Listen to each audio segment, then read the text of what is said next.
Okay, shalom everybody. Hope everybody is having a good Shabbat last night going into today. Shout out to the brothers. Shout out to San Antonio, Calll Ahwar in Guatemala, the brothers in Houston, Virginia, and Rochester, New York. Shalom everybody.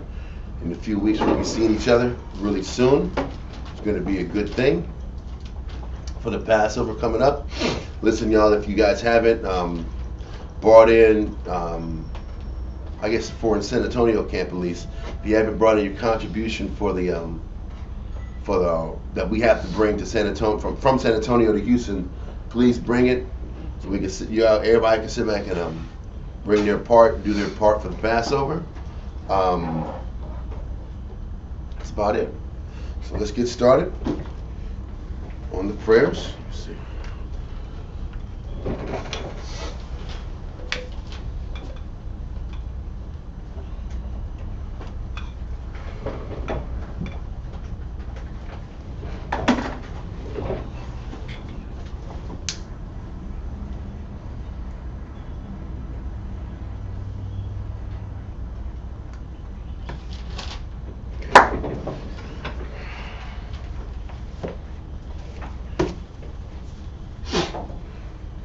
Barakatah Yahweh B'Hashem Yahushai, Ahwar, Untitled Chapter, Zayawam, Thawara, Aman. Bless you, Yahweh, in the name of Yahweh Shai, that gives to us light this day. Thanks, so be it.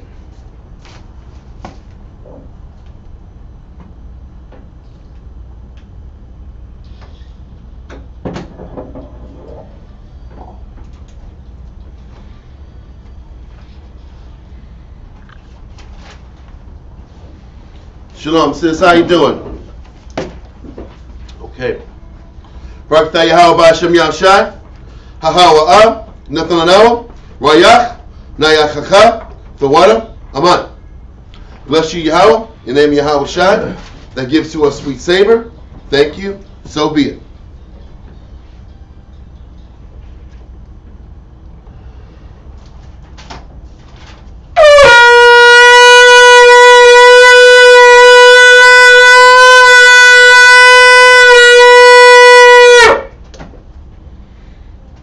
Imagine Waponya Yerushalayim. Rise and face Jerusalem.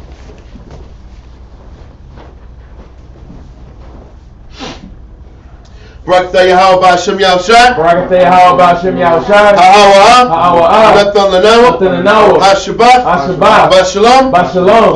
The water. Aman. Bless you, Yahweh, in the name of Yahweh Shai, that gives to us the Sabbath in peace. Thank you, so be it. Psalms 121. Anasya, Ayanyamya, Al, Haharyam, Ma'aya, Yabu'a, Isaiah, Yabu'a, Ma, Yahweh, Sha'aisha, Shemayim, Wa'aratiza, La'a, Yanathan, Lamawat, Regalia, Yala'a, Nawam, Shashamoya, Hana, Yala'a, Nawam, Wala'a, Yashan, Shashawamar, Yashala, Yahweh, Shemaya, Yahweh, Tazalia, Ayo, Yanyamya, Yad, Hashamash, Yala'a, Hakaya, Bayawam, Wala'a, Halabana, Yahweh, Yashemaya, Makol, Right, Yashemar, Napasha, Yahweh, Yashemar, Nawalakia, Wabu'aya, Ma'aitha, I will Aman. Psalms 121. I will lift up my eyes unto the hills, from whence cometh my help. My help cometh from the Lord, which made heaven and earth. He will not suffer thy foot to be moved. He that keepeth thee will not slumber. Behold, he that keepeth Israel shall neither slumber nor sleep. The Lord is thy keeper. The Lord is thy shade upon thy right hand. The sun shall not smite thee by day, nor the moon by night. The Lord shall preserve thee from all evil. He shall preserve thy soul. The Lord shall preserve thy going out and thy coming in from this time forth and even forevermore. Amen. Israelite Credo. Shema Yashala. Shema Yashala. Yahweh. Yahweh. Allahayano.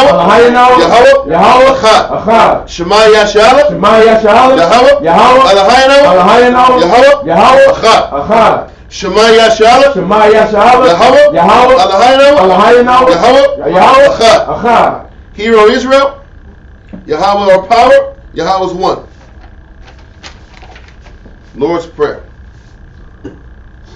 Abanawa. Shabbat Shemayim. Kodash. Hayah. Shemkah. Yahweh. Malak Kaf. Taba'ah. Ratazaka. Hayah. Aisha. Aratiza. Kawa. Hayah. Bashemayim. Netananawa. Lacham. Kol. Yawam. Wasalachanaw. Chawatinaw. Kasalachanaw. Chawatinaw. Wala'ah. Tabianaw. Vanessa one. Abo. Awashana. Mayan. Right. Kaya. Laka. Amalakwa. Waha'ala. Wahatapara. Wa'awalamyan. Amen. Lord's Prayer. Our Father, which art in heaven, hallowed be thy name. Thy kingdom come, thy will be done, on earth as it is in heaven. Give us this day our daily bread, and forgive us our debts, as we forgive our debtors.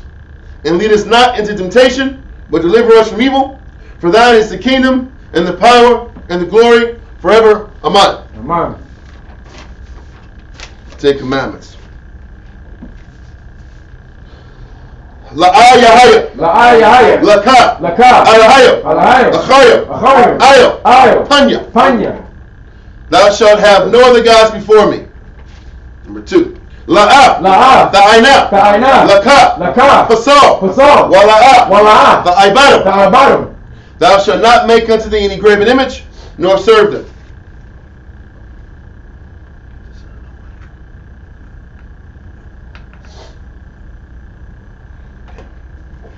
Number 3. La'ah. I'm sorry. Yeah. Make sure. Yes. Number 3. La'ah. Talach wachah. Sham. Yahweh. Bashawa. Thou shalt not take the name of the Lord thy power in vain. Number 4. Zakar. Hayawam. Hashabat. Lakodashwa. Remember the Sabbath day to keep it holy. Number 5.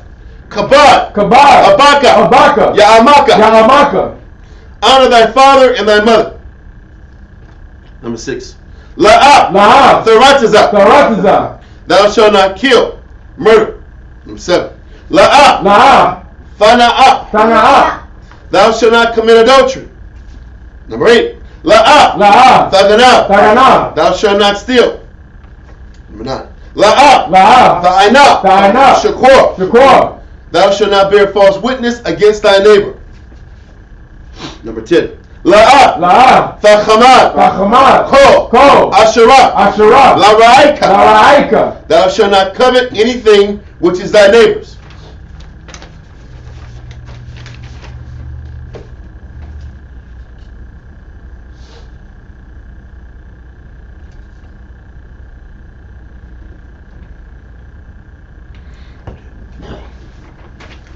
Okay.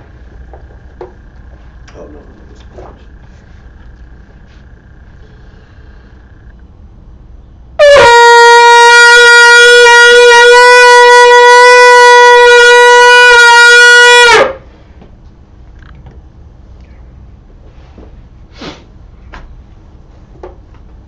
Barakatah Yahweh B'Hashem Yahushai.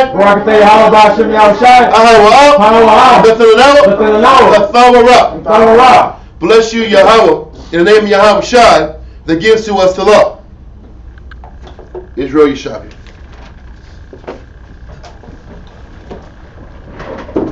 Alright. So, this is where we're at. Last week, we couldn't get past one chapter. But a lot of information came out of 1 Samuel 18, and it just kind of dealt with, quick recap, was that David's fame started getting too much for Saul. The victories and the accomplishments that David was doing by the grace and mercy of the Most High caused too much jealousy and envy from Saul. So what ends up happening is chapter 18 was when Saul started posturing and creating different policies and ways to get David bumped off, so to speak. He tried to get him to fight the Philistines and have the Philistines kill him. That didn't work. In I guess exchange for one of his daughters, his Michal, to wed him. It backfired horrendously, and all of Saul's plans to make him look bad or to have David fall didn't work. And it just showed a level of Saul's level of desperacy, and it also showed how David was able to maintain a pure outlook despite knowing that all these conditions were against him. So now we're at chapter 19, and Samuel's initial plans just backfired. So we're going to start off in the Josephus, because I think Josephus gives a little more of an explanation as to what Saul does next, a little clearer than 1 Samuel 19 verse 1. Because 1 Samuel 19 verse 1 just jumps right into the point that Saul wants this guy dead. He wants him murdered. And Saul lets all of his family and the inner court know that was his plan, and he wants them to go do it. But I want to go into the Josephus to kind of give a little bit more meat to get a little more specific. So Naga, I want you to do Josephus, and I want you Karai to do the scriptures. So let's get you in Naga.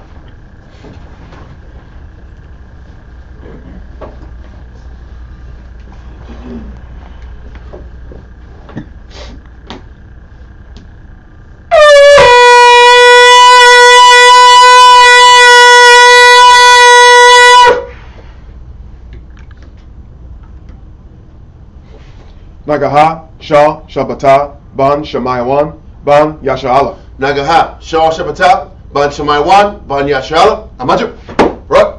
Yahweh Hashem Yahweh Shah Brakatha. Yahweh Hashem Yahweh Shah Brakatha. All right. So we're going to read the word Josephus, book 6, Antiquities of the Jews, book 6, chapter 11, paragraph 1. The whole paragraph. Book of Josephus, book 6, chapter 11, paragraph 1, page 167. Let's do it. However, Saul was not disposed to persevere long in the state wherein he was. You know what Saul remembered? Saul didn't forget the fact that Samuel said, listen, the kingdom is taken from you. Don't forget those words. Samuel told him, he says, man, the kingdom's taken from you and it's been given to a better man than you. Now, at the time, Saul kept saying, let's go sit back here and let all the elders and the Israelites see us together. That was his response right after that. But he didn't forget the fact that he knew very soon he was going to lose his spot and place in his position of power. So now, he remembered the fact that Samuel said, listen, a better man was going to rise up and take your spot. So every step of the way, David is showing what? That his character is better than Saul's. Every situation that's thrown at him, he continues to shine. He and the rest of the nation knows that the Most High is with him. And don't forget, even in 1 Samuel 18 and 16, read that real quick, Karai. 1 Samuel 18 and 16. 1 Samuel chapter 18 and verse 16 reads, but all Israel and Judah loved David because he went out and came in before them. So don't forget, this was one of the first things Saul did after he started throwing javelins at him. He sent him in with the infantrymen to do the grunt work. And what Saul didn't realize is that doing the grunt work gave David an opportunity to win the body. It's the myrrh. The myrrh has this. It's a different type of myrrh. I don't know whatever it is. It has just a different smell to it, man. Mm-hmm. If any of y'all get some better myrrh, buy it and I'll pay you back. This myrrh is just not awesome, man. Anyway, the point is this has a different smell to it. The point is that So Saul's devices was to sit back here and get him in cavalry and die against the Philistines.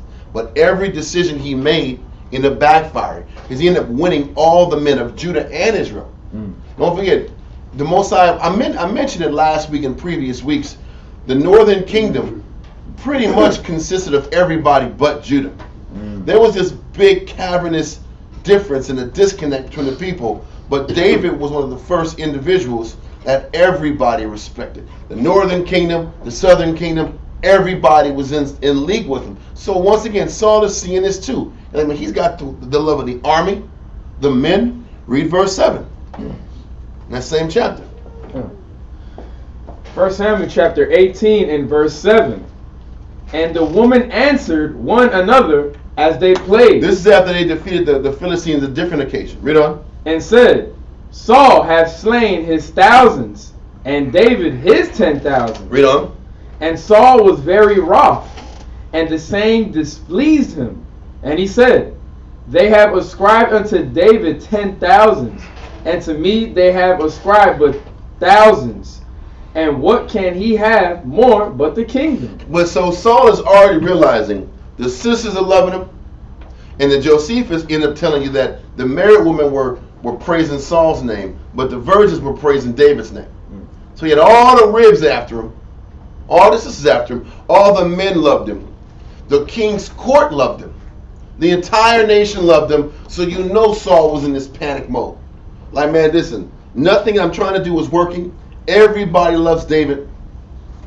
It's a matter of time that he sets up a coup to take me out. Yes, amen. Were they both together?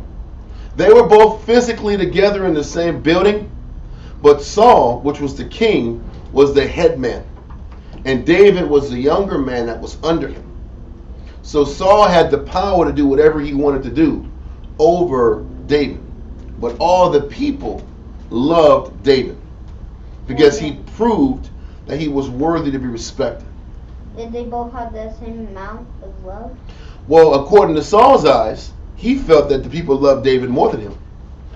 And Saul was the guy that was in power, so he felt threatened by everybody's appreciation and respect for David. So now Saul is in a position where he's like, he already knows the prophecy. Now he's starting to see the prophecy being fulfilled right in his eyes. He can't take it anymore. So now we hold back, Karai. Let's go back to the Josephus now. Sit back and set this up properly. Yes.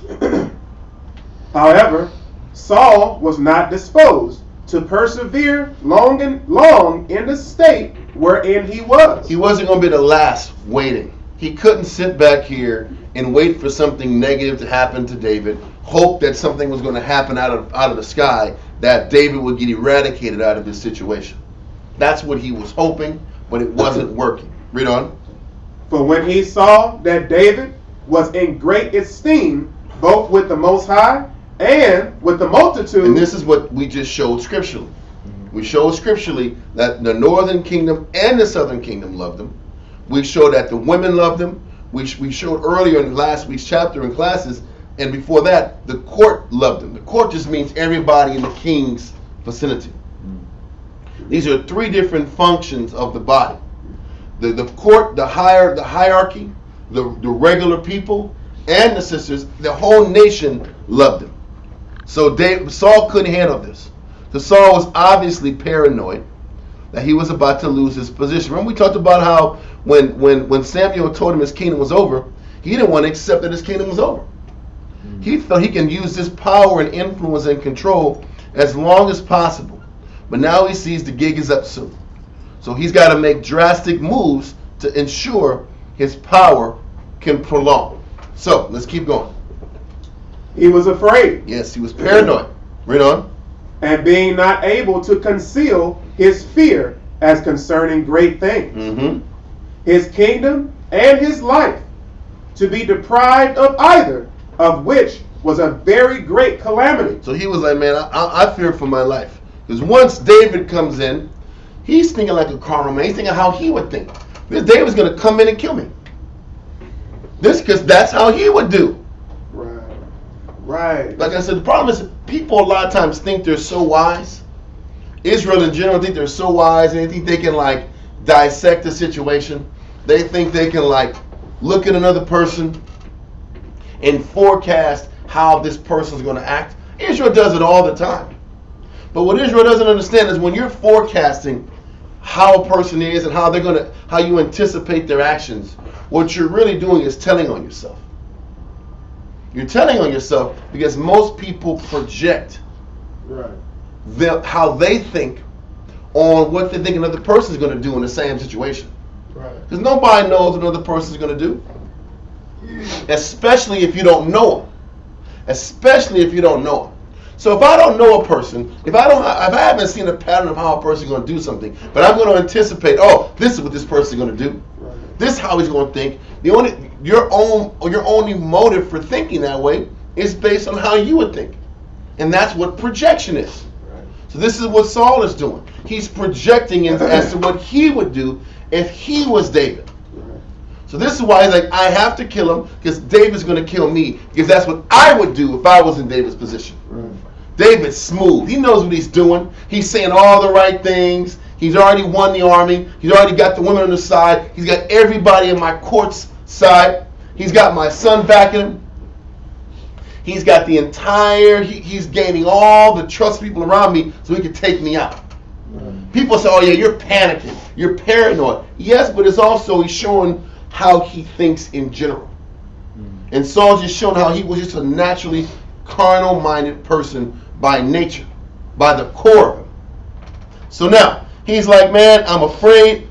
I can't control and conceal how I'm afraid of what this guy's going to do to me. So now I got to make an extreme. You know what I got to do now? I got to show my card. Right. He's felt this way about David for a period of time. And he's tried to sit back and devise scenarios to get him out of the way, but he can't hide it anymore. He's out of ideas. He's panicking. So I just got to pull my card and reveal what's really inside of me. So let's go. His kingdom and his life, to be deprived of either, of which was a very great calamity. He resolved to have David slain, and commanded his son Jonathan and his most faithful servants to kill him. Exactly. Because the truth is this, whether I'm talking to brothers or women, a brother can only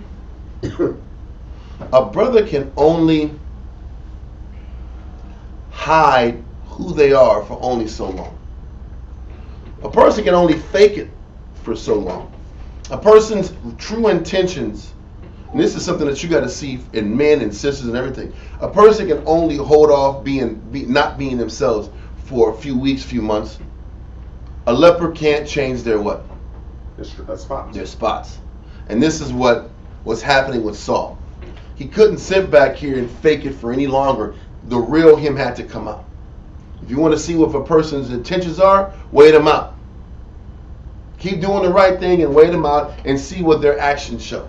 If their pattern changes over time, you can fake a pattern for a certain period of time. You can fake right, you can fake being on point for a couple weeks, maybe a couple months, but your real nature is going to come out one way or the other. So all you can do is stay in order, keep making the right decisions, keep being as genuine as you can, and the next person is going to show if they're as equally as genuine or not. And that's just how you deal with people. So now it comes out, Saul couldn't hide the fact that I want him dead. David's a threat to me. And he tells his son Jonathan and his closest advisors that he wants it done in a sneak. Okay. So he's doing this now because he's trying to still keep it on the low. He wants to keep it on the low so nobody really knows. Right. And they'll obviously, if they get him, if they kill David, they'll sit back and create some kind of a story or some kind of narrative so that it doesn't fall back to him. This is why he's telling his secret advisors, his closest people, y'all do it so the trace doesn't come back to me. Right. Let's keep going. A coup. Yeah. Coup d'etat. Right. Coup d'etat. Yeah. Line 206. Some CIA stuff right here. But Jonathan wondered at his father's change with relation to David. And the funny thing is, Jonathan's trying to understand why has his father changed his perception towards David. But what Jonathan didn't realize is that Saul has had this issue with David for a while. He just couldn't hide it anymore. He had this animosity, and he always felt David was a threat. Not right after Goliath, but when he started winning other wars and gaining all this momentum, the issue was there. So let's keep going. But Jonathan wondered at his father's change with relation to David, that it should be made to so great a degree, from showing him no small goodwill to contrive how to have him killed. Exactly. What he's saying is like, listen, man, this guy, my father just switched from this to this. I don't understand what was the reason. What did David do to deserve this? Because obviously Saul, not Saul, but Jonathan was operating from, David didn't do nothing wrong. Jonathan couldn't see that Saul was about just keeping his empire. It wasn't about right and wrong. It never was. It was about maintaining power and control over what he thinks is his. You know what's crazy? And this is why the Most High said, don't sit back here and establish kings. Because somewhere down the line, Saul thought the kingdom was his. And it should stay in his rule. It should stay in his position. In perpetuity. Versus sitting back here and understanding that the role of the king was no different than the role of the of a prophet. You're a prophet or leader until the Most High removes you. So once again, this is why the Most High didn't want us to sit back and tap into that rulership, kingship. Well, here we are. Let's go there. Let's continue. Now, because he loved the young man and reverenced him for his virtue. So Jonathan appreciated and respected him for David's virtue. Saul was afraid of David because of the same thing. You got a hand up, bud? Does he want to stay king? Heck yeah. Saul wants to stay king, so the king has all the power to do whatever he wants to do. So he looked at David like David was more virtuous and more consistent. So he's like, you know what, I got to kill David because he's a threat to my kingdom. So he thinks like he's a bad guy? Nope. He thinks he's so good, he's going to make him look bad. Oh, so he's going to make him look bad because he's good. Yes. People feel threatened sometimes when a person does things better than you. Yes? So he thinks that he's going to change him? What's that? He's going to change David to king? No, the Most High is. But Saul is afraid that he's going to lose his position to David. So now he has to try to get him killed so Saul can keep his power and position. Okay? I got to keep going, guys. I got to keep going. So listen, let's keep going. Let's read it. Now because he loved the young man and reverenced him for his virtue, he informed him of the secret charge. Jonathan has to sit back here and tell David, hey man, my dad's trying to take you out, bro. You got to get out of here. What is also shown is the Most High is in control of everything. The Most High does look after his servants and his children.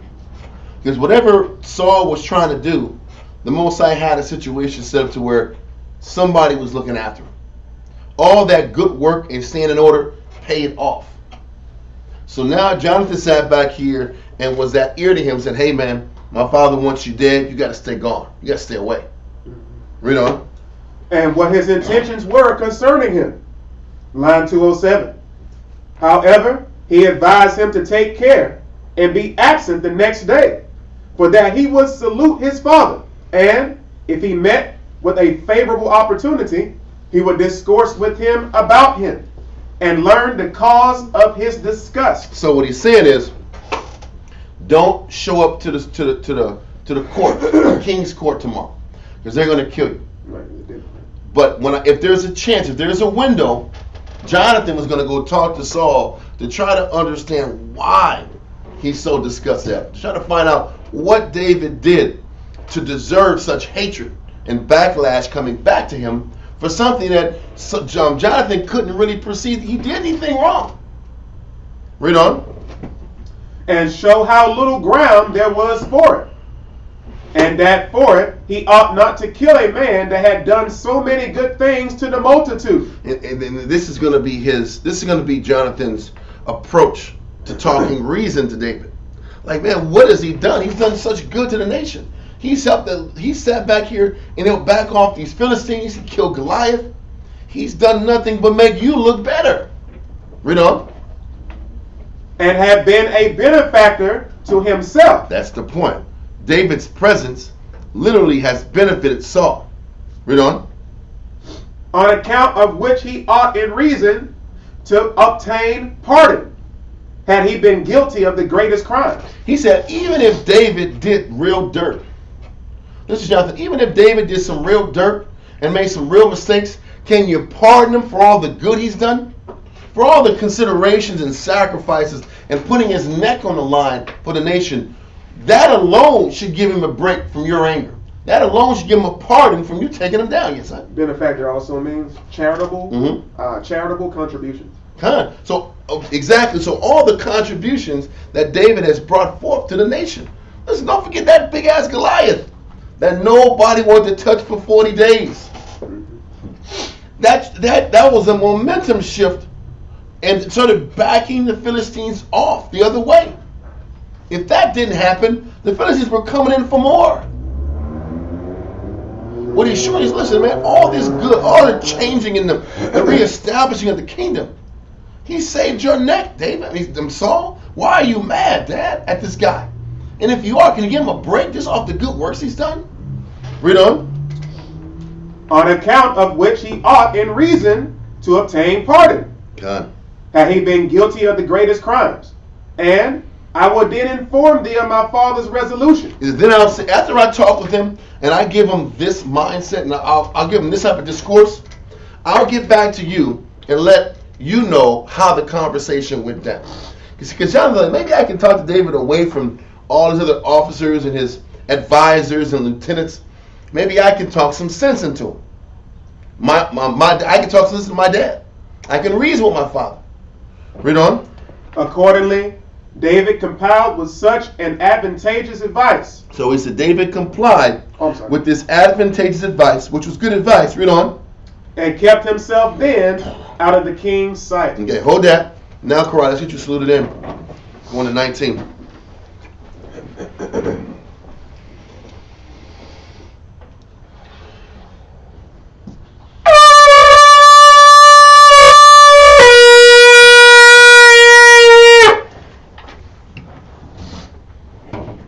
Kariah, Shah Shabbatah, Bana Shah, Banya Sha'ala. Kariah, Shah Shabbatah, Bana Shah, Banya Sha'ala. Amajim, bro.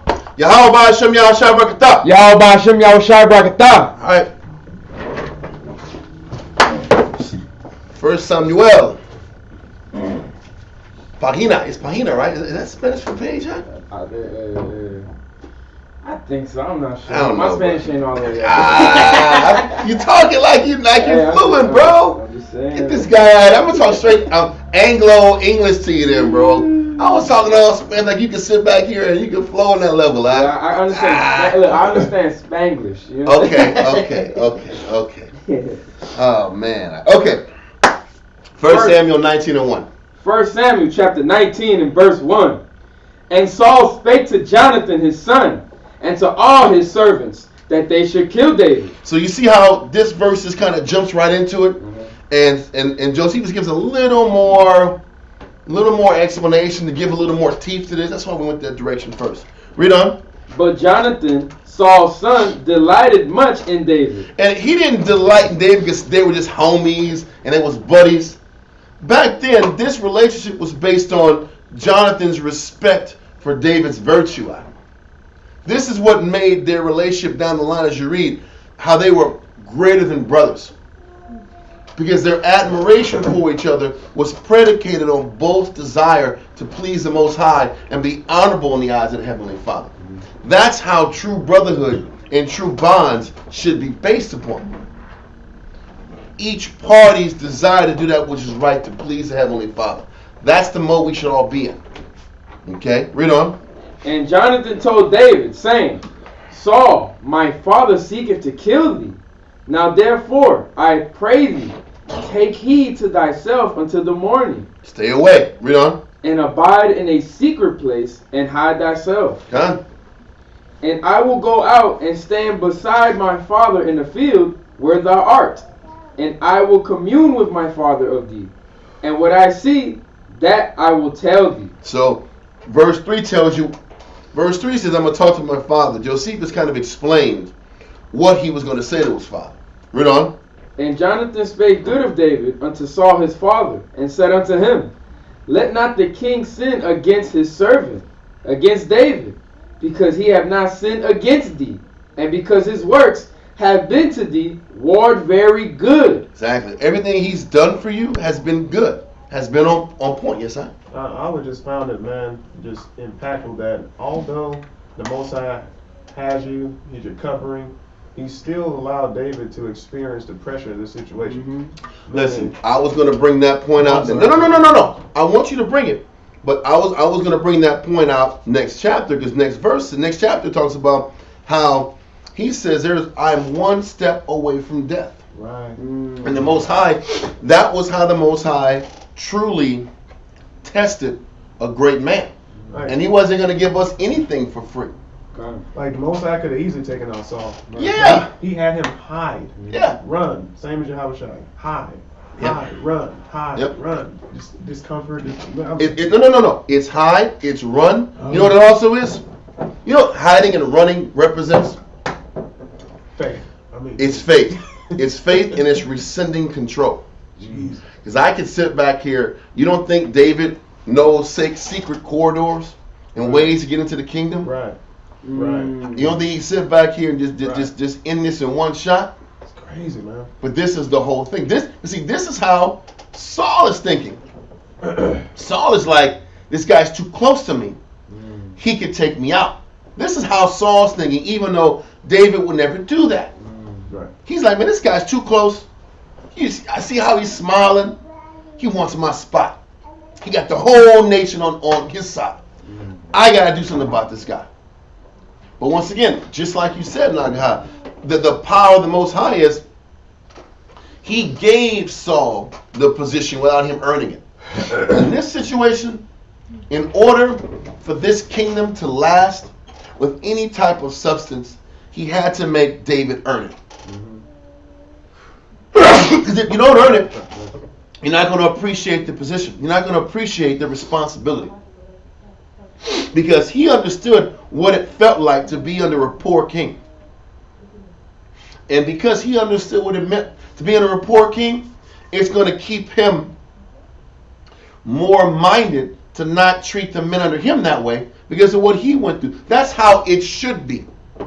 But the problem with Israel is, if they were treated poorly by their leader, they're justified to do the same thing to the flock under them. Wax cold. Exactly. But it's like, I went through that, so why can't you go through that? Yeah. That's how most carnally minded men take the position when they get it. They don't sit back here and say, you know what? When I get this opportunity, I'm going to be better. Because you know, when everybody says better, you know what better means? From a position of leadership. If I say I want to run a school and run it better, that means I'm saying what? Does anybody know? More improvement. I just want to do it. I want more recognition than the other person got. No. To run it better, I'm not in a purest form. Oh, I'm sorry. A person who wants to purely do it right. According to the Most High. But you know what that means the leader has to really do?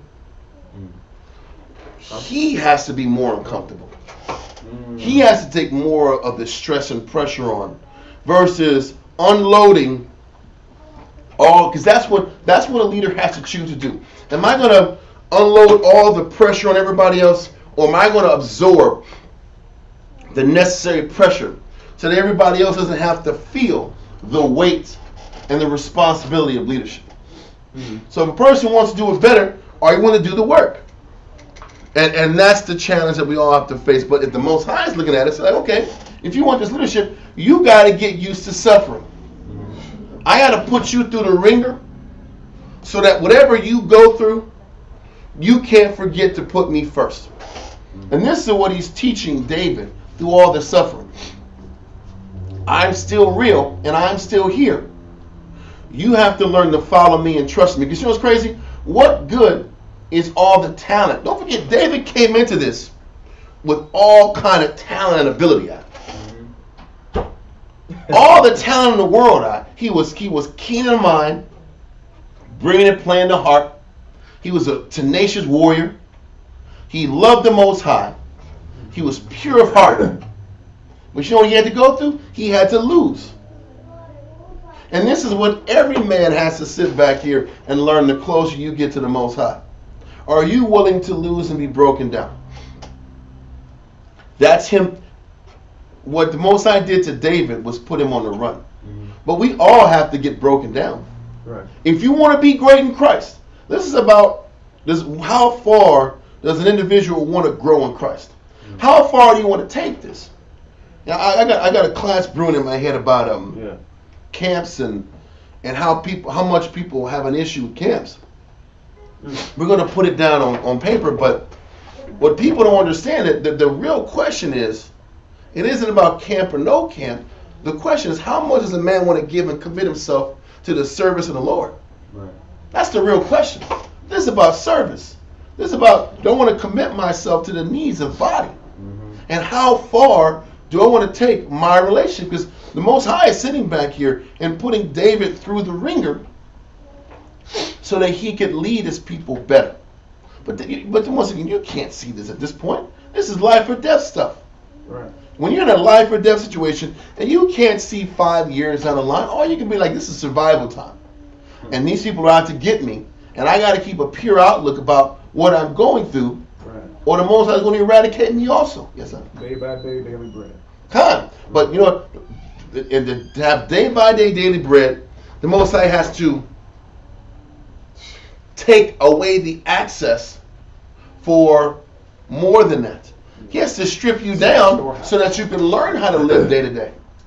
Man, is the psychological aspect of that? Yes. Like, because we're these hunter gatherers. Mm-hmm. Like we're the chipmunk that's trying to gather the storehouse. Mm-hmm. We're always trying to prepare for an upcoming winter. Yep. That's the opposite of how we're breeding and pruning. You know what I'm saying? Well, what's in our nature? It's opposite of our nature. Our nature is to sit back here, stack and gather and save and hold on to. Where the Most High is teaching us, the problem is that approach doesn't feed the spirit. Because by nature also, when a person's comfortable, a person forgets the Most High when they're comfortable also. Mm-hmm. That's the other contrast to the nature of man. The nature of man is to control things and gather and store. But then the nature of man is to gather and store so we don't have to really be conscious of the Heavenly Father. Because when people are comfortable, they stop serving the Most High. Know that when we got to the land of milk and honey, we sat back here and took out the majority of the Canaanites and we didn't finish the Philistines. We got comfortable.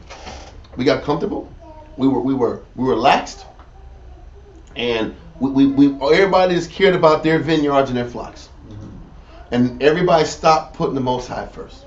That's the contrast. And do the whole book of Joshua, what ends up happening? Or Judges. Yeah. The Most High, every nation will come in and will strip us down a little bit less at a time. Our nation kept diminishing, little by little. Because we were just comfortable about our life. Focus on our life. So what David's going through is proving him. Once again, David had all the intangibles. But what good is having the intangibles if you can't prove to the Most High how you can deal in affliction? No different than Job. Job was a person who eschewed evil. Job was on point. He was perfect in his conduct. And he stayed on top of things like a G. Most had to take everything from him just to see how pure was his heart. Can you do everything right and still lose? Can you do everything right, lose, and take it right? Most High keeps everybody in check and humbles everybody. So, where are we at in 1 Samuel? Verse 5. Yes, read that. 1 Samuel chapter 19 and verse 5. For he did put his life in his hand and slew the Philistine. He said, listen, you know damn well, Dad, David sat back here and put his life on the line when nobody wanted to do it for 40 days and took out this damn Goliath. Read on. And the Most High wrought a great salvation for all Israel. Thou sawest it, and didst rejoice. Wherefore, then wilt thou sin against innocent blood, to slay David without a cause. And Saul hearkened unto the voice of Jonathan, and Saul sware, as the Most High liveth, he shall not be slain. And also, so now Jonathan convinced Saul to not kill him, right? But this is the crazy thing. What you start realizing, what you're seeing in Saul is what you see in most people that start to lose their spiritual stability. Meaning, they're one way at home, and then when they're around brothers, they need a lot of spiritual strengthening and counseling to get them to start looking at things soundly again. So alone, when he's looking at his own four walls, he's in his head. He can't control his outlook. He's unstable mentally. He got a spear in his hand the whole time. He got all these spirits of paranoia and doubt and fear on his head. And he needs all this counsel to pull this spirit off him, to pull this negative mindset on him. When you start getting disconnected from the Most High, this is how all of us get. We need tons of counsel. We need tons of talking back and forth, because whatever spirit's on us is riding us heavy. Saul's desire to fight and flight to protect his empire is riding over sound and clear and conscious thinking. So John's like, Dad, listen, what are you doing, man? This guy saved us. He saved you. He's making you look good. You gonna kill? You gonna put shed innocent blood? So Saul's like, man, you right. I'm not gonna do it, Jonathan. You're right. If the Lord liveth, I won't kill him. Okay. So now we're gonna hold that. And matter of fact, where we at again? We just finished verse 6. Yeah, read verse 7. And Jonathan called David, and Jonathan shewed him all those things. So Jonathan told David everything he said to his father. Read on. And Jonathan brought David to Saul, and he was in his presence as in times past. So you know what happened is Jonathan was able to broker this relationship back together and bring them back close like it was in the past. I don't know how the hell and power to David that David was able to start acting comfortable back in the kingdom again. They must have had daps and hugs and apologies and back and forth, but there's no way I'm not walking on eggshells in this guy's kingdom again. This guy wants you dead, and you know damn well he's jealous of you. Right. You know what I'm not doing? I'm not eating the food. I'm not drinking any wine. Unless it's coming out of the king's cantina. I'm not drinking nothing. Because you know he can get poisoned. Right. That's a perfect breeding ground for paranoia, man. That's my point. He is paranoid. It took him a long-ass counsel from Jonathan to pull it off of him. And I'm going to sit back here and Jonathan's going to say, I'm not Jonathan, but Saul's like, David, I'm sorry. I'm sorry I tried to kill you. I won't kill you no more, David. I won't try to kill you no more, David. David's like, okay. And go back into the kingdom? Shit. Nah. Like, is it okay if I go back home a little bit, man? Just stay with my family, man. Is that all right, man? I don't know how he would have been and did that. His outlook is purer than 95% of Israelite minds. I'm gonna say 99, because you know damn well, like, this guy could just change tomorrow night. I'm sleeping in my bed. He come and get me. It's over. Anyway. You gotta sleep in that house. You can't. There's no sleep in that house. That sleep is over. Sleep is over. Let's do Josephus. There's no comfort. It's nothing but panic, guys. What's that? Right? Hear knocks in the night. Hear footsteps just slide across the floor. Shalom, everybody online. If just for everybody tuning in, shalom, everybody. But yeah, man, listen. So there's no way. So let's get verse paragraph 2. Josephus, page 166, chapter 10, paragraph 2, line 196. But David had the Most High. Ooh. No. It's paragraph 2. Yes, paragraph 2. Yeah, chapter 11. It's 11. Oh, I'm sorry. Book 11. Chapter 11. I'm sorry. Yeah. Book 6, chapter 11, paragraph 2. Chapter 11, paragraph 2. On the next day, Jonathan came to Saul, as soon as he saw him in a cheerful and joyful disposition, and began to introduce a discourse about David. What unjust action, O father, either little or great, hast thou found so exceptionable in David, as to induce thee to order us to slay a man who hath been of great advantage to thine own preservation, and of still greater to the punishment of the Philistines? A man who hath delivered the people of the Hebrews from reproach and derision, which they underwent for 40 days together, when he alone had courage enough to sustain the challenge of the adversary. He was the only one in 40 days to take this guy out. Read on. And after that, brought as many heads of our enemies as he was appointed to bring, and had, as a reward for the same, my sister in marriage. You gonna make my sister a widow, bro, because you're just tripping in the head? Read on. Insomuch that his death would be very sorrowful to us, not only on account of his virtue, but on account of the nearness of our relations. He's like, we're family now, man. It's like you're killing one of your sons. Read on. For thy daughter must be injured at the same time that he is slain. And that's what he's saying, man. Listen, man, you want to sit back here and make your sister a widow? So you just use her life? Daughter. Yeah, I'm sorry, your daughter. Or his sister, Jonathan's sister, but yes, kind of. The daughter. He's going to have your daughters be a pawn to get him killed and then try to kill him anyway? You're just going to mess with your family like that? Read on. And must be obliged to experience widowhood before she can come to enjoy any advantage from their mutual conversation. They can't even build a relationship, and she's going to be a widow. Read on. Consider these things, and change your mind to a more merciful temper, and do no mischief to a man who, in the first place, have done us the greatest kindness of preserving thee.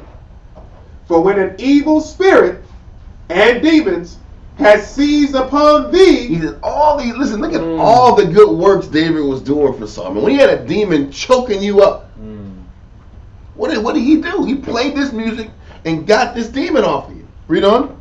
He cast them out and procured rest to thy soul from their incursions. And in the second place, hath avenged us of our enemies. Man, read on. For it is a base thing to forget such benefits. He said it's low level. It makes you real low for you to forget all this good, and you just want to take this man out. Read on. Man, that definition of I'm sorry. What you got? What definition of what? Incursions. Mm-hmm. It means daily, as daily attack and occurrence. Wow. So listen, Saul was having daily demons where he couldn't get no sleep and they would choke him out. He says, David saved you from daily incursions. Crazy. Why do you think, this is slightly off topic, why do you think, what's his name? Michael Jackson need that Propofol. Was it Propofol or that super high drug? Yeah. It was almost like a tranquilizer. Yeah. To go to sleep. Why do you think so? This guy had demons on him, Mike. When you sit back and sign that deal, when you sign that contract and you become a superstar, you get all that music coming to you out, you think that doesn't come with a cost? When you sit back and make that deal, part of that deal is you're going to get songs and greatness and you're going to get love, but you ain't getting no sleep either. Them spirits are going to aggravate you to no end. What's that? Marvin Gaye, before he died, most of those shows he didn't do. Because he has such severe panic attacks before shows, he had to have his brother stand in. because those demons were attacking. Are you serious? Dead serious. His brother could sing? Yeah. Well, he had to lip it into it. Ah, yeah. But he could sing too. That's crazy. But most of the time, they had to cancel the tour because he couldn't sing. Because he was thinking somebody was trying to get him. Wow. He had a horrible experience. Brother, listen, there's a cost to sign that deal, man. Yeah, he was on TV. But no, he was suffering, man. He was suffering, and nobody knows that side. That there's a consequence to that thing. Yeah. You want all these? What's going on? There was a cost of what's going on. And all them other songs. I'm just bringing a parallel. Sorry. No, you're good. I brought it up with the damn Michael Jackson thing, but there's a consequence. This is what Saul was going through. But John is like, did you forget that you were getting choked in these dreams? He was getting choked and suffocated out. Right. You couldn't get sleep. You was afraid to go to sleep. And David's the only one that pulled this crap off of you. Do you forget this? Yeah, it's because that word is similar to military incursion. Yeah. An aggressive act of invasion. And it's constant attacks. That's crazy, man. So let's keep going. And procured rest to thy soul from their incursions. And, in the second place, have avenged us of our enemies. For it is a base thing to forget such benefits. Mm-hmm. So Saul was pacified with these words. Saul understood, you know what? Okay, he's right. But it's showing you he's spiritually like unstable. He's having these fits of rage. Then he can be reasoned to a little bit. Fits of rage. He can be reasoned. He's starting to show this instability. Let's keep going. So Saul was pacified with these words, and sware to his son that he would do David no harm. For righteous discourse proved too hard for the king's anger and fear. Mm-hmm. So he says, wow. Read. It says, read that part. So Saul was pacified with these words again. So Saul was pacified with these words, and sware to his son that he would do David no harm. For righteous discourse proved too hard for the king's anger and fear. For the most part, for that, you know what's crazy? What you're seeing is righteous discourse at the time proved too hard. And the scripture also says, "Rebuke the devil, and he shall flee from you." Right? So this righteous discourse pushed those satanic thoughts off the top of Saul's mind, but it only worked for a small, short period of time. And then after that conversation was over, he dapped and hugged David. He went back home. Soon after, that demon popped on him again. Right. The problem is, once you get a demon off of you, once you get a negative mindset off of you, can you go back home and keep studying and keep meditating to get control over the emotions? That's what a person has a responsibility to do. It's one thing to rely on counsel to get a negative spirit off of you initially. Right. But after that spirit leaves you initially, are you conscious of the fact that, okay, I'm okay for now, but I better go home and study. I better go home and communicate more. I got to talk about this negative in me until I have complete control over the negative ambitions and mindset that I roll with. So important of a concept to hold on to, because this spirit only left Saul for a short period of time. Right. Continue. Yeah. So Jonathan sent for David and brought him good news from his father, that he was to be preserved. He also brought him to his father, and David continued with the king as formerly. But yeah. So what happened? It's a good thing. We're going to hold that. We're going to go to 1 Samuel 19 and 8. 1 Samuel chapter 19 and verse 8. And there was war again, and David went out and fought with the Philistines and slew them with a great slaughter. Mm-hmm. And they fled from him.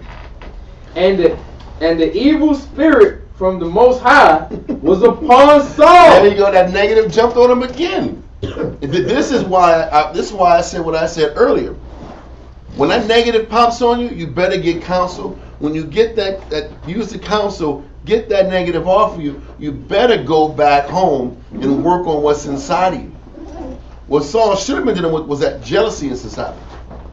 All Jonathan did was give Saul an opportunity to start gaining leverage over his spirit again. Mm-hmm.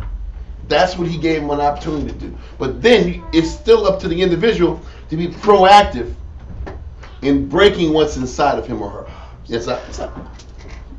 Well, the responsibility of Saul was, so what he was going away from was the wisdom of the counsel. Because the soft answer doesn't just mean like soft words. Soft means stop. Yeah. What stopped it was wisdom, was the understanding of the counsel. That's what got him to leave off from his intentions. The soft answer turned away wrath. That was the understanding. And the tongue of the wise uses knowledge aright. That's what turned it away. But as soon as he got away from that wisdom, he wasn't studying, he wasn't meditating on it. And that was where I was going to go with this verse. Sorry. No. You keep talking, because as you were saying it, I had this verse. I was like, man, I gotta add this verse to what you're saying, because a person has to sit back and take counsel. But what do you do in counsel once you get it? Exactly. Like Ecclesiastes 21 and 15 in the Apocrypha. Ecclesiastes 21 verse 15 in the Apocrypha. Ecclesiastes 21:15. If a skillful man hear a wise word. A skillful man in wisdom and understanding. This is why every man and woman needs to come into this knowledge and learn how to study. Because this skillful person understood how to work on your spirit. It takes skill to take counsel, to take a wise word, and use the wise word to continue to build momentum to maintain your spirit. That's what makes a wise man skillful. Can I take counsel? Can I take the information given to me, take it, bring it home, and build on it so I can gain leverage on my mind? Read that from the top. Verse 15. If a skillful man hear a wise word, he will commend it. So listen, Saul commended Jonathan's wise words. Right. He says, you know what, Jonathan, you're right. I'm going to stop thinking this way. I'm going to give David a dap and a hug and let bygones be bygones. But what Saul didn't do is he didn't add on to it. Yeah. He didn't go home, take that spiritual concept and keep building on it so I can really learn to let go of this crap inside of me. People rely right. on counsel alone too much. What I mean is this: we're supposed to function and operate off of counsel. Right. Counsel is essential to developing your spirit. Right. But the problem is I'm supposed to take counsel and then study on why that counsel is correct. Right. Because counsel that's being given to you is still that brother's counsel, and until you add on to it, now you make that counsel yours. Now, if I make that counsel mine through studying and reading, now the mindset that my elder is giving me becomes my mindset, and I can use that new mindset that's mine to gain leverage over my spirit. Yes, sir. That's that church spirit. It's like I'm just going to take this and use it to get me over the hump. Right. And then once I leave, it's left where it was, around out that high. And right? and I was going to say, Israel still takes the truth like it's a high, like it's a church. Right, we go off highs. Right. This class, I love this class. It'll give me lasting for 2 days of zeal. Then you'll get week by day 5. Wow. Then you're back negative again, and you need some more Bible fix. I need to pump this Bible in my veins. Versus sitting back here, taking a counsel, taking instruction, and taking that concept or template of the counsel home and adding scriptures, meditating on how that counsel is right, how the information is correct, and studying and reading on how to make that concept mine. It's a template, not a dose. It's a template. But the problem is, it's a template that the individual has to keep working on if they want stability, if they want strength. We got to take that template on for ourselves. That's why getting counsel is only the first step. Studying, but when you say self-study, I'm self-studying based on the topics I'm given or the counsel I'm given from my leader.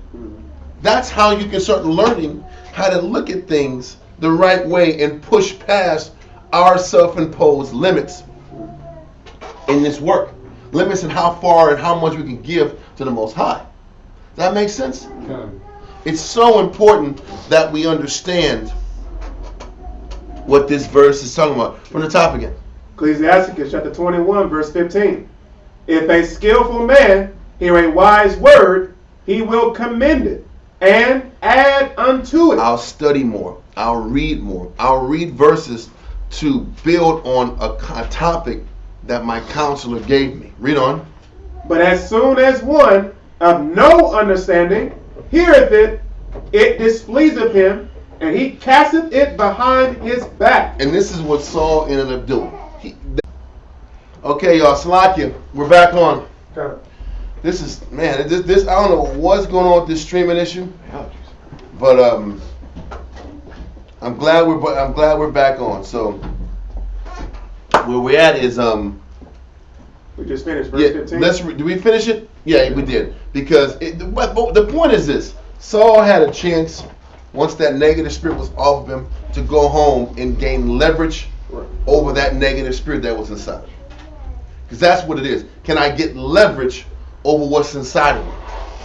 You don't get leverage unless you take concepts home and talk about it. You got to do two things. You have to study and you got to talk about it. You have to talk about how sick you are. Right. To your brothers. Right. To the brothers around you, you talk about your sickness. You gain scriptures and studying on top of the sickness.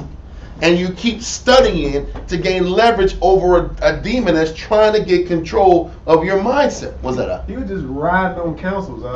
He wasn't going asking for instruction. No. He was waiting for... He was just some moody, emotional guy that was running around here moody as hell, throwing javelins, trying to kill people, angry as hell. Nothing spiritual about this guy.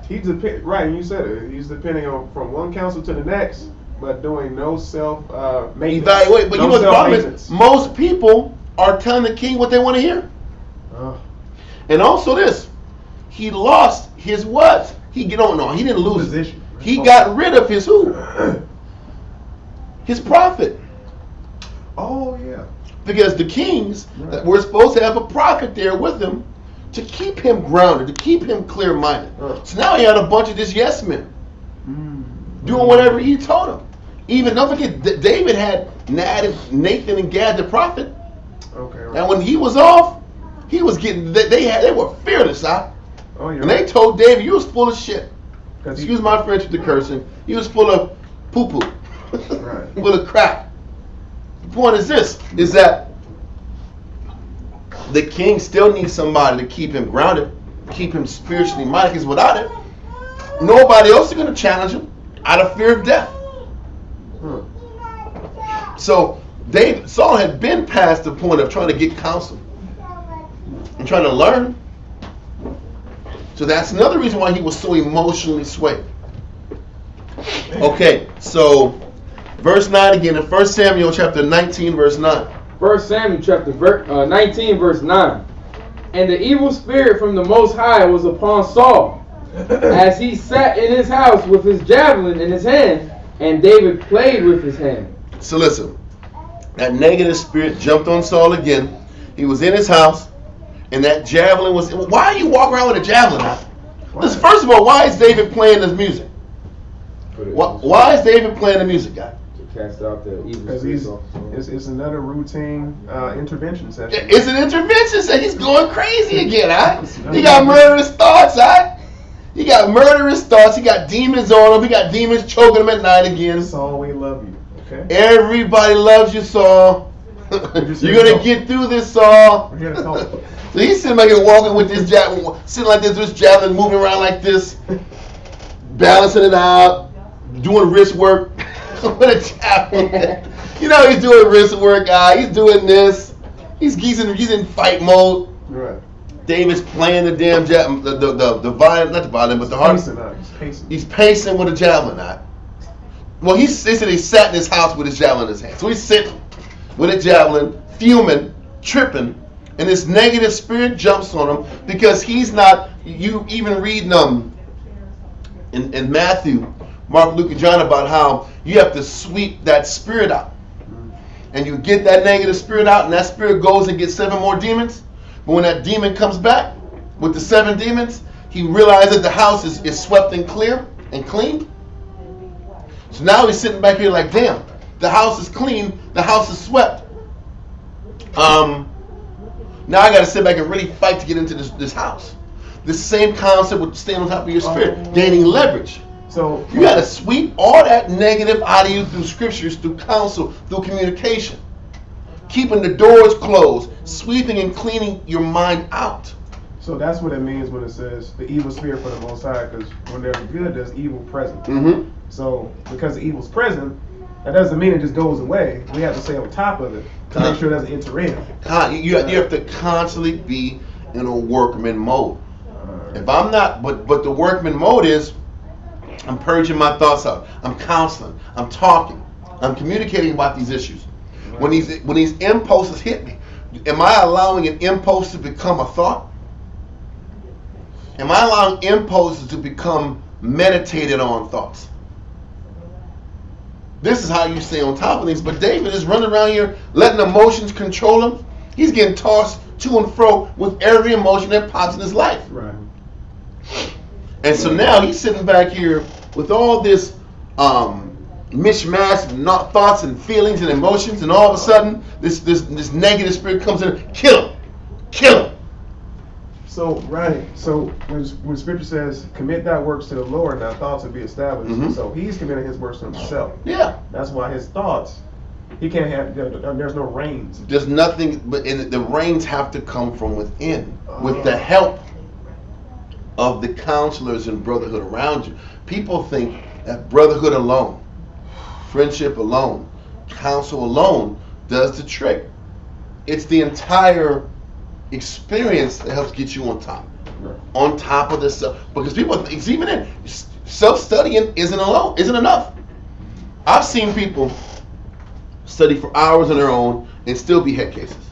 I've seen people that rely completely on counsel and their head cases. I've seen people rely on brotherhood alone and their head cases. Everybody has a certain aspect of this truth that they prefer. And there's no doubt about that. But if you don't embrace the entire process, then you're exposed. And you're open to get exposed by loneliness, lack of scriptural stability. Something's going to get in the way of your growth if you don't fight to stay on top of it. Anyway, so don't forget, this evil spirit jumped on Saul after another successful outing against the Philistines.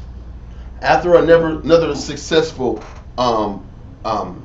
incursion against the Philistines, and they won. So once again, Saul's head is already in the clouds. David's winning again. It's only a matter of time before he takes my spot. Let me kill him. So read verse 9 again. Done. 1 Samuel chapter 19 and verse 9. And the evil spirit from the Most High was upon Saul, as he sat in his house with his javelin in his hand, mm-hmm. and David played with his hand. So listen, man. David was in a vulnerable position. He's playing his instrument, and he's just going to throw a javelin right at him, and he's zooming it out. Watching this man with him. Huh? You're just watching this man play with the javelin while you. For you. Yeah. Listen, there's no way this guy's going to be comfortable. Well, give me verse 10. And Saul sought to smite David even to the wall with the javelin. How hard did he throw this javelin? If you expected to hit him, and the momentum of this javelin will push him and force him to the wall and stick him. He's letting this javelin rip. He's letting it rip. And he was obviously good with it. If him having it in his hand all the time, that means he's using it. He's practicing with it. He was a Benjamin. He's good with it. He's a Benjamin. Yeah, but it takes strength. This ain't like some throwing rocks. This guy, this has some weight to it. Right. He's letting it rip. Well, let's keep going. But he slipped away out of Saul's presence, and he smote the javelin into the wall, and David fled and escaped that night. Yeah, and see, he knew, I gotta get the hell out of here again. This is not working. This is not working. This whole buddy thing is not working right now. It's over, right? Now we're going to go to paragraph 3 in Josephus.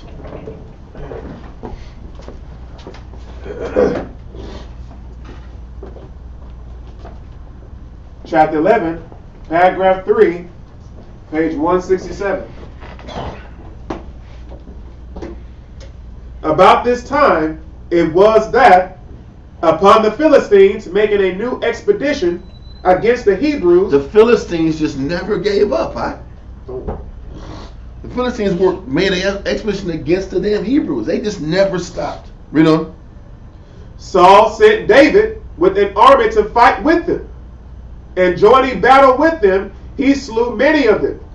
And after his victory, he returned to the king. But his reception by Saul was not as he expected upon such success. He says, listen, we sat back here and took out these guys again, and when I came back, I didn't get treated with the same happiness that he normally would treat me. Read on. For he was grieved at his prosperity. Saul was grieved at the fact that David kept winning. Read on. Because he thought he would be more dangerous to him by having acted so gloriously. There we go. Read on.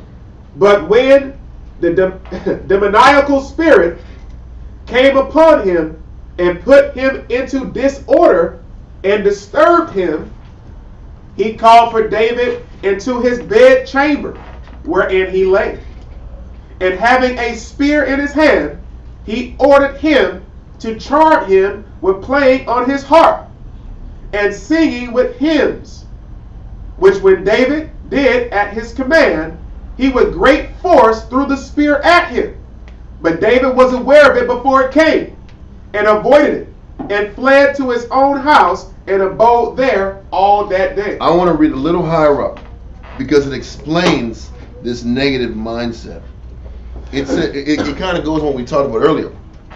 It says, but when the demoniacal spirit came on him. So when this demoniacal spirit came on him, read on. And put him into disorder. But listen, it says that the spirit put him in disorder. But if you were on top of your spirit, would this spirit be able to control you as easily as it did? He was already mentally out of order. Right. He was already spiritually out of order. And this demon came in and just wrecked him and shook him to the core. This is what's happening. He was already mentally out of whack. And the jealousies are sitting back here. Listen, the demoniacal spirit came in. He opened the door for the demoniacal spirit when he was jealous at David's success after this war. He was winning. It just says that, man, Saul didn't respond to him the way that he should respond for the caliber victory that just happened. Then he said, listen, because he thought he would be more dangerous to him by having him acting so gloriously. So that spirit of jealousy and envy kicks in. And with that negative inside of you, then the demoniacal spirit flows in after there's disorder in your spirit anyway. Right.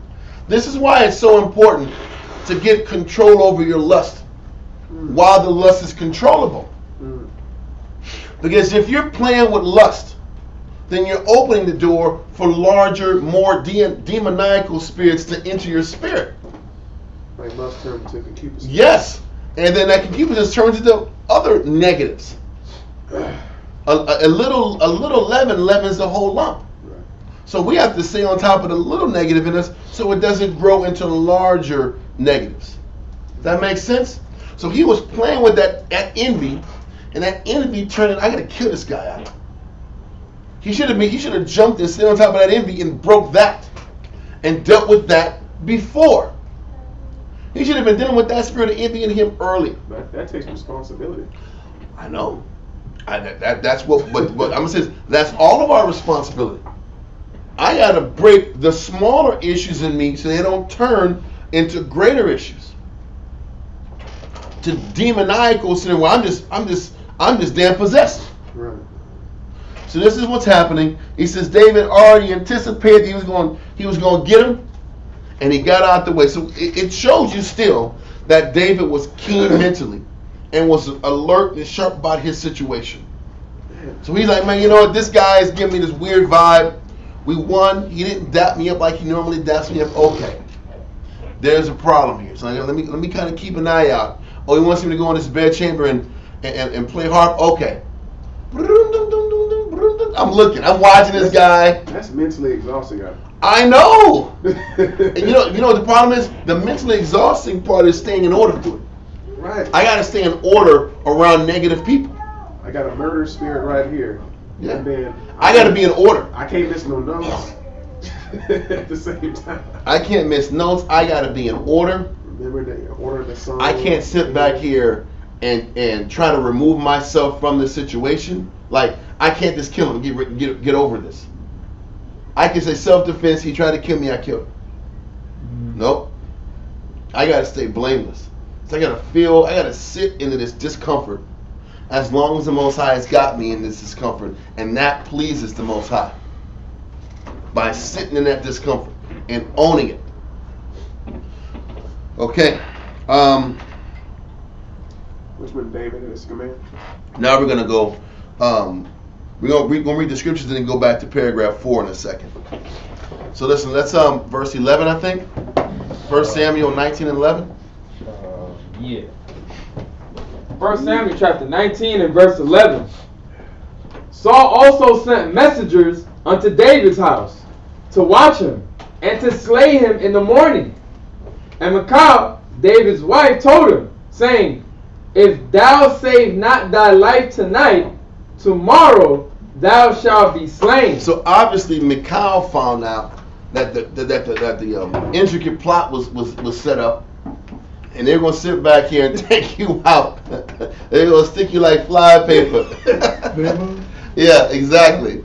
So listen, she heard the intricate plot out and told, listen, man, you got to get out of here tonight because in the morning you won't live. Right. So David obviously left the king's house, went to his rib's house, and his wife was like, man, you got to get out of here. My daddy going to kill you. My daddy going to murk you tonight or tomorrow morning. So read on, verse 12. So Michal let David down through a window, and he wept and fled and escaped. So she heard him get shimmied down through the window, and he got the hell out of there, right? Man. Read on. What's that? I'm just saying, every element of David's life I'm just amazed at how uncomfortable he was constantly. Yeah. Constantly. I'm amazed. Listen, being uncomfortable and being in order, that's what amazes me. Staying in order through this level of discomfort. Well, yeah, that's what, right. Because, it's easily he could have said, is this the reward for being in order? What good is being in order for? What good is sacrificing and changing and doing the right thing? There's no benefit to doing the right thing. Look at my life. You might as well just be corrupt like everybody else is corrupt, so you can survive easier in the world. You don't think he had that thought that popped in his head? It did. It tells you that in Psalm 73. Well done, slip. Exactly, almost slipped. And him slipping, man, forget this. What's the benefit in doing good with a bunch of negative people around me? A lot of people use that all the time. That's why I'm saying it. That's exact. What good is being on point? The squeaky wheel gets the most oil. Being loud and negative and aggressive, they get the attention. Being in order, you don't get no attention. You get blown off. I heard that from sisters all the time. Yeah. From sisters, from brothers, what's the benefit of being on point? But they use it with words like, I always get taken advantage of. Mm-hmm. Don't you think David thinks the same thing? He's getting taken advantage of? Yeah. You can look at it like you're getting taken advantage of, or you're pleasing the Heavenly Father.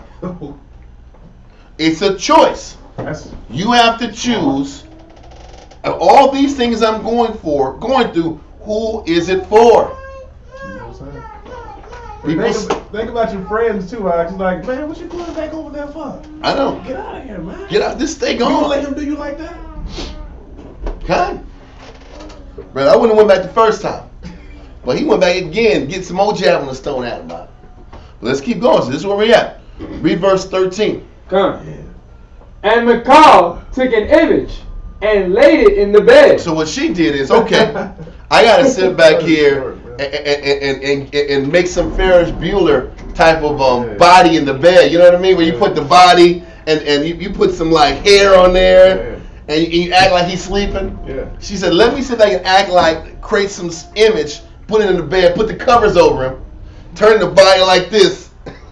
So nobody's going to think that somebody's going to he's at the bed sleeping. Yeah. So let's keep going. And put a pillow of goat's hair for his bolster. I guess for his hair, yeah. And covered it with a cloth. Mm-hmm. And when Saul sent messengers to take David, she said, he is sick. Buying him some time. So as soon as she's buying him time, she knows she got the little image there. Let's give him a couple hours, run it off. Okay, read on. And Saul sent the messengers again to see David, saying, bring him up to me in the bed, that I may slay him. I don't give a damn how sick he is. I want to kill him dead now. Oh, the bolster is just a support to make it look like to build the body up a little bit. That's what I'm saying. Exactly. It's crazy. Read on. And when the messengers were come in, behold, there was an image in the bed with a pillow of goat's hair for his bolster. So they got flim-flammed, and Calll flim-flammed him, Read on. And Saul said unto Calll, why hast thou deceived me so, and sent away mine enemy, that he is escaped? And Calll answered Saul, he said unto me, let me go. Why should I kill thee? So what she's saying is, he forced me to do this. And she's having to make an excuse so her dad won't get mad at her. So Calll is saying, David made me make this image because he was going to kill me if I didn't comply to him. Right. And she had to cover her, you know what, so that Saul wouldn't get pissed off at her. But Call's the one that told me to get out of there. But what's happening is everybody's having to sit back here and lie. It's some soap opera here, because everybody knows that daddy's going crazy, Right. But everybody's afraid to tell him. Right. So they're just going to sit back here. No, he made me do it because he was going to kill me if I didn't do this for him. So Saul's getting pissed. He's angry. Read on. So David fled and escaped and came to Samuel to Ramah and told him all that Saul had done to him. And he and Samuel went and dwelt in Naoth. Okay, so David fled and went to Ramah, spent some time with Samuel and said, hey man, this guy's tripping, he's trying to kill me. We got to do something about it. Okay? Yes, sir? Does your temperament also affect people's ability to be able to open up to you? Because that's what I got from it. Meaning Calll and her father? Meaning... Hell yeah. Well, but she knows. All right. She already knew that he wanted him dead. So she's going to cover for him. Just like John said, man, you want to make our sister a widow, man? Or you want to make your daughter a widow? Because you just have a grudge? But yes, temperament does have something to do with it. Let's go back to the Josephus and do paragraph 4.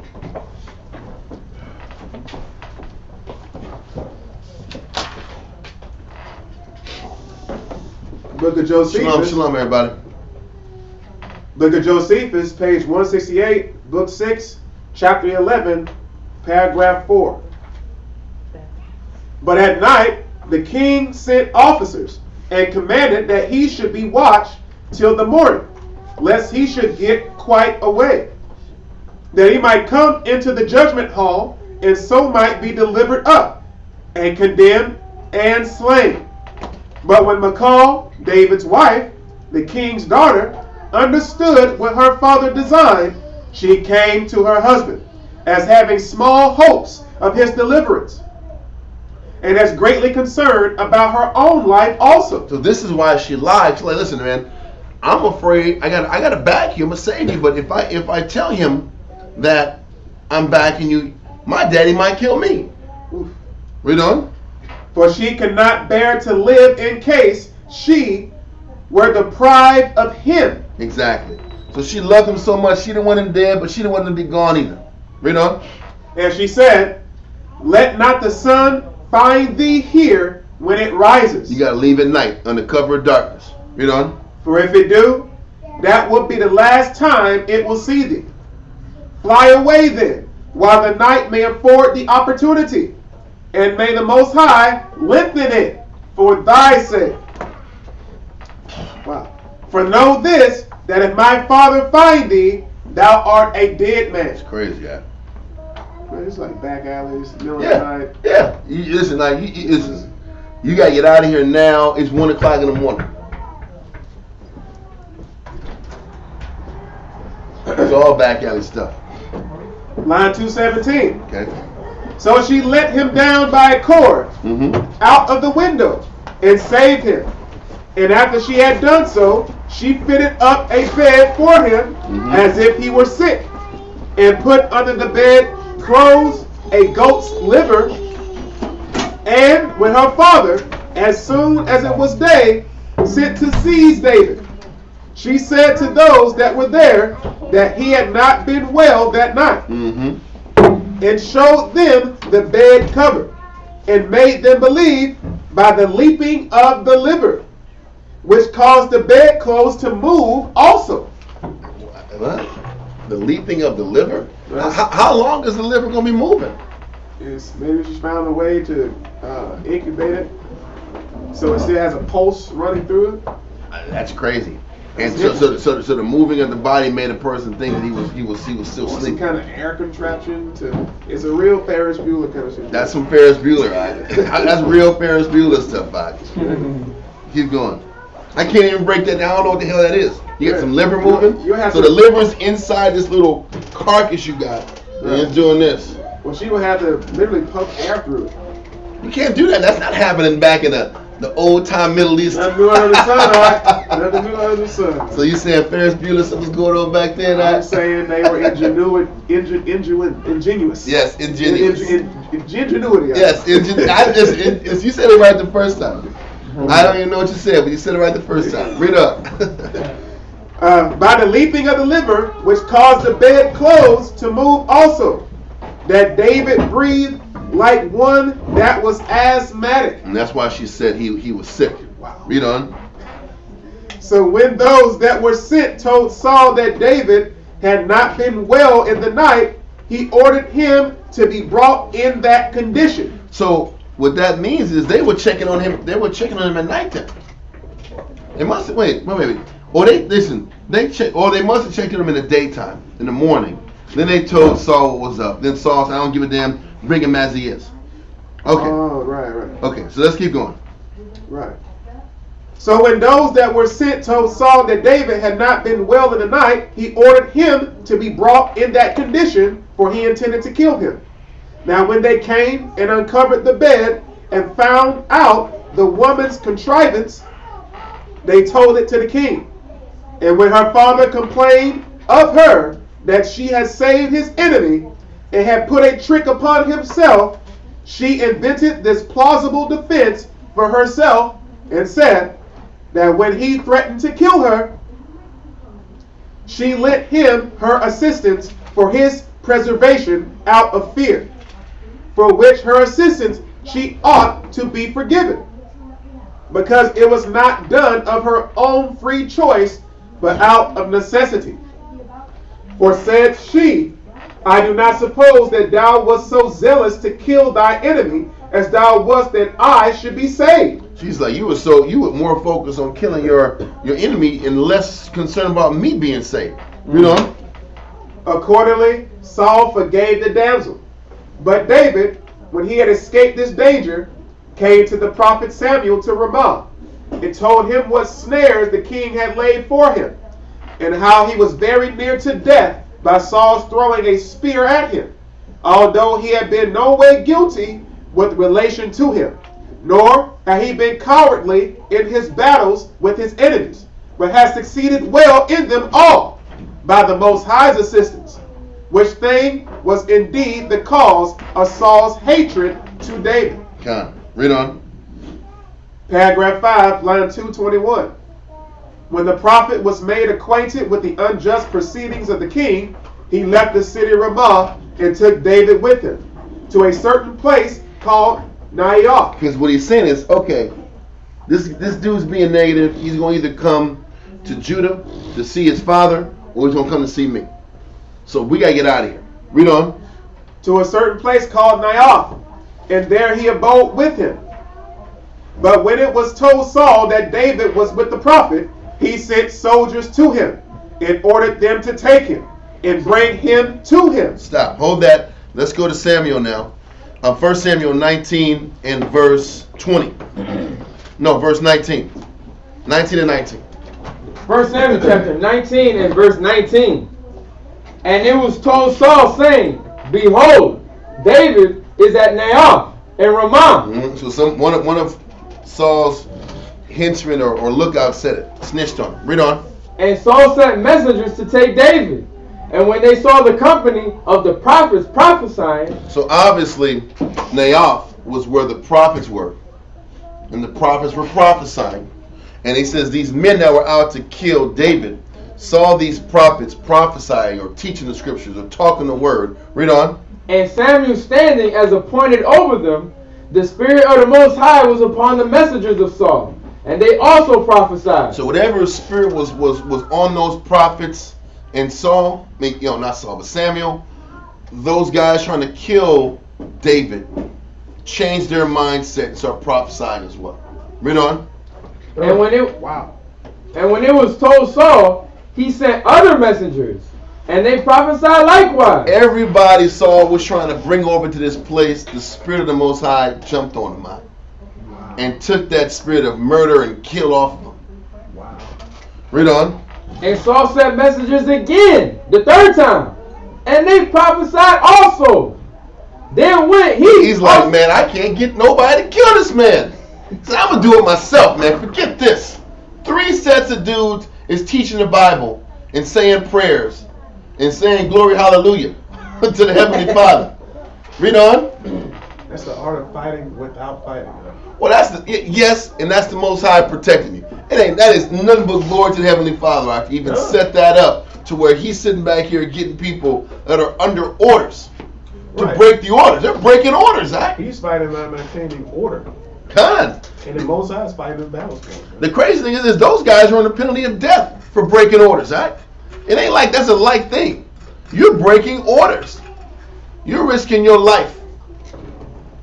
You're risking your life to break these orders, but the Most High put that spirit off him to kill and to be in the spirit of teaching. Read on. Then went he also to Ramah and came to a great well that is in Shechem. And he asked and said, Where are Samuel and David? And one said, Behold, they be at Naioth and Ramah. Mm-hmm. And he went thither to Naioth and Ramah, and the Spirit of the Most High was upon him also. And he went on and prophesied. This crazy killer was prophesying the Bible too, huh? You know what it shows you is that a person with a negative spirit and a demon on him still has the capability to sit back here and be in the right spirit. The question is, how long can you sustain being in the right spirit? Because Jonathan was able to pull off that negative spirit on Saul. And right now, him coming into the presence of other teachers and prophets pulled that negative spirit off of him. Okay? Read on. Until he came to Naioth and Ramah. So he was, that spirit of death and kill came off of him, and the Most High put his spirit on Saul at the time. Read on. Verse 24. And he stripped off his clothes also. So, listen, people might want to say he went straight on bucket naked or put his birthday suit on. More than likely, he just sat back here and took his I'm not going to say that. I'm just going to say he took his royal garments off. He took his clothes off, and his royal clothing wasn't on anymore. Oh, like a symbol of humility. Of humility. I think that's what it is. I don't think he was sitting back here, all his body showing. He's crying for a week. It's going to explain. Read on.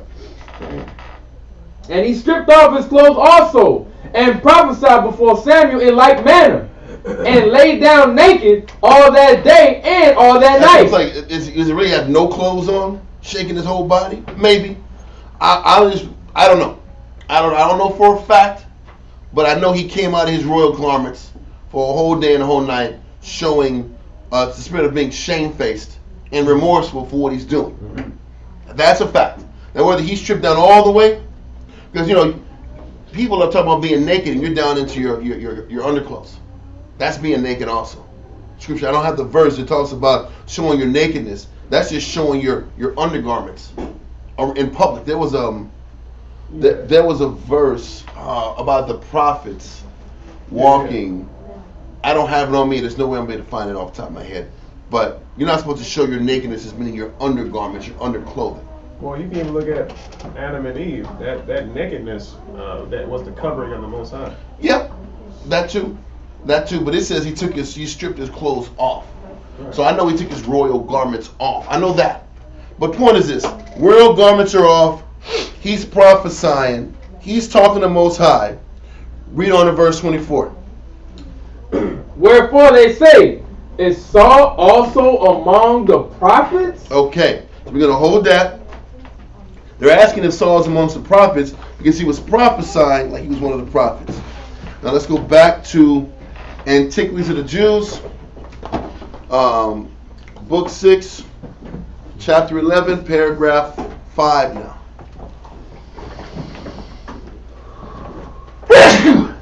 Thank you. You can head out now if you need to. Okay, come on. What's your name?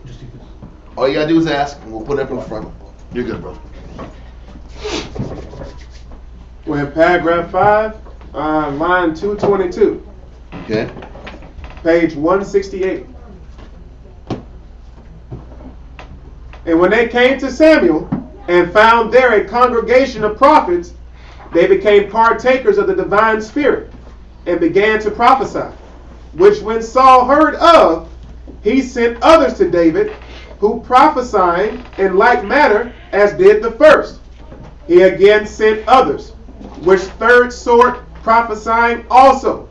At last he was angry, and went thither in great haste himself. And when he was just by the place, Samuel, before he saw him, made him prophesy also. Wow. And when Saul came to him, he was disordered in mind. He was disordered in mind. His whole mind was off. His whole thinking is off. That lets your person know when he's disconnected from the Most High. Your thinking isn't right. You're emotional. There's no clarity in perspective at all. But that happens when you're not studied, when you're not reading. The water. When you're not reading, you're not studying, you're not conscious of how you're disconnected from the Most High. So he said he was distorted in the mind. Let's read the bottom part. Yeah. Yes. Yep. These violent and wild agitations of Saul seem to me to have been no other than demoniacal, and that was the same demon which used to seize him, since he was forsaken of the Most High. Don't forget, when he sat back here and did that last thing with the Amalekites, the scripture said the Spirit of the Most High left him. So when the Spirit of the Most High leaves him, so now you're open and exposed to all type of other negative. You're open and exposed to all other type of wickedness that could sit back here and invade you and tear at you. So when he departed from the Most High, that spirit departed from him, now you're exposed to every other spirit around you.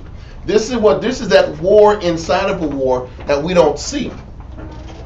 When we're serving the Most High, when we're pleasing him, there is that protection the Most High has for us from these type of demoniacal spirits. When we're sitting back here and not pleasing the Most High, it opens the door for all type of negative outside spirits that can harm us. Let's keep going. Since he was forsaken of the Most High, and which the divine hymns and psalms, which were sung to the harp by David, used to expel, was now in a judicial way brought upon him, not only in order to disappoint his intentions against innocent David, but to expose him to the laughter and contempt of all that saw him. So hold that and keep reading. Once he was disordered in the mind. Read on. And when Saul came to him, he was disordered in mind, and under the vehement agitation of a spirit, and putting off his garments. So where do we read that down there too? What is meant by Saul's lying down naked? Let's see. What is meant by Saul's lying down naked all that day and all that night, 1 Samuel 19:24, and whether any more than laying aside his royal apparel or upper garments, as Josephus seems to understand it, is by no means certain. So there's no, just like we said earlier, there's no way to guarantee if he just took his royal garments off or he went down all the way full birthday suit. So now you let that go and go back to the point. It says, and putting off his garments, he what? Putting off his garments, he fell down and lay on the ground all that day and night in the presence of Samuel and David. And once again, even with that, he showed that humility and that disorder in himself for that whole day. But it was only going to last for that period of time. He was completely out of order, mentally broken, mentally disconnected. And you know the truth is, this was just the end of him. He was running out his course. The Most High had let him just run his course, and now he's sitting back here having all these mental breakdowns, these mental attacks, and this is just what it was. Because he sat back here and stopped following the Most High and wasn't listening to counsel way back when the Most High told him to take out the Amalekites. The Spirit of the Most High departed him.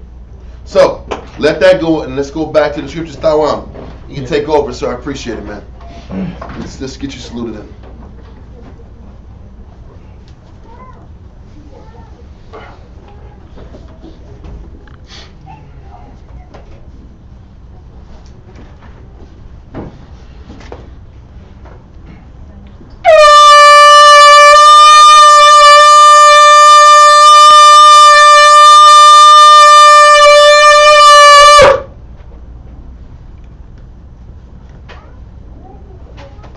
Thawam Racha, Shal Shabbatah, Ban Ashar, Ban Yasha'Allah. Thawam Racha, Shal Shabbatah, Ban Ashar, Ban Yasha'Allah. Amajim. Bro.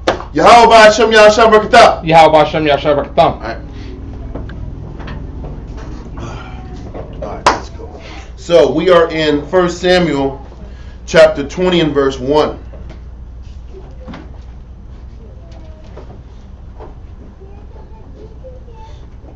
1 Samuel chapter 20 and verse 1. And David fled from Naioth in Ramah, and came and said before Jonathan, what have I done? What is mine iniquity? So the crazy thing is this. After Saul stripped off his clothes and was lying down naked for an entire day and an entire night, that didn't change the fact that the beef was still on. That didn't change his mindset. Saul was still intent on killing him. So now David's going to Jonathan and said, man, what did I do? What did I do to get this guy to kill me? Want to kill me like this? I've done nothing wrong. Read on. And what is my sin before thy father, that he seeketh my life?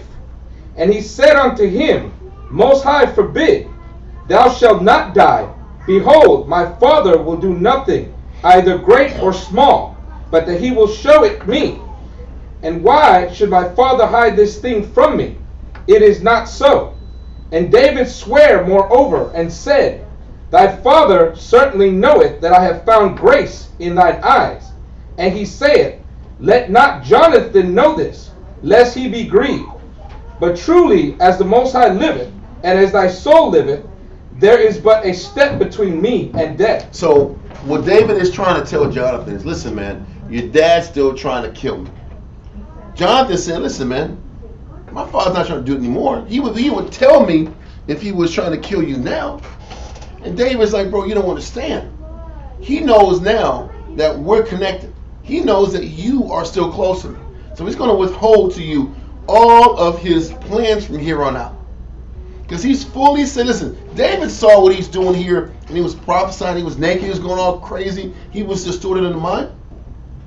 David was like, man, listen, this guy is trying to kill me, and now he's going to hide his intentions from you. And I am one step away between death right now. That is completely a life of no ease and no comfort. Everywhere I step, death is behind me waiting for me.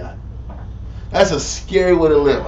And all you got every day is to pray to the Most High and try to do things the right way and hope that everything that you've done, put it this way, you better hope that spiritual currency is filled to the brim. all these good works I've done, I hope you're recognizing and I hope you're considering. I truly pray that this happens. Okay, read on. Then said Jonathan unto David, whatsoever thy soul desireth, I will even do it for thee. Come. So Jonathan, what do I got to do to help you? Read on. And David said unto Jonathan, behold, tomorrow is the new moon, and I shall not fail to sit with the king at meat. But let me go, that I may hide myself in the field unto the third day at even. So he says, I'm not supposed to miss this meal with all the brothers and family, but let me stay gone. Let me stay hidden for this period of time through this meal, this gathering. Read on. If thy father at all miss me, then say, David earnestly asked leave of me that he might run to Bethlehem his city.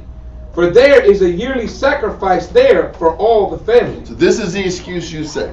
If your dad asks where I'm at, tell him I'm back home with my family, and there's a yearly feast that I don't want to miss.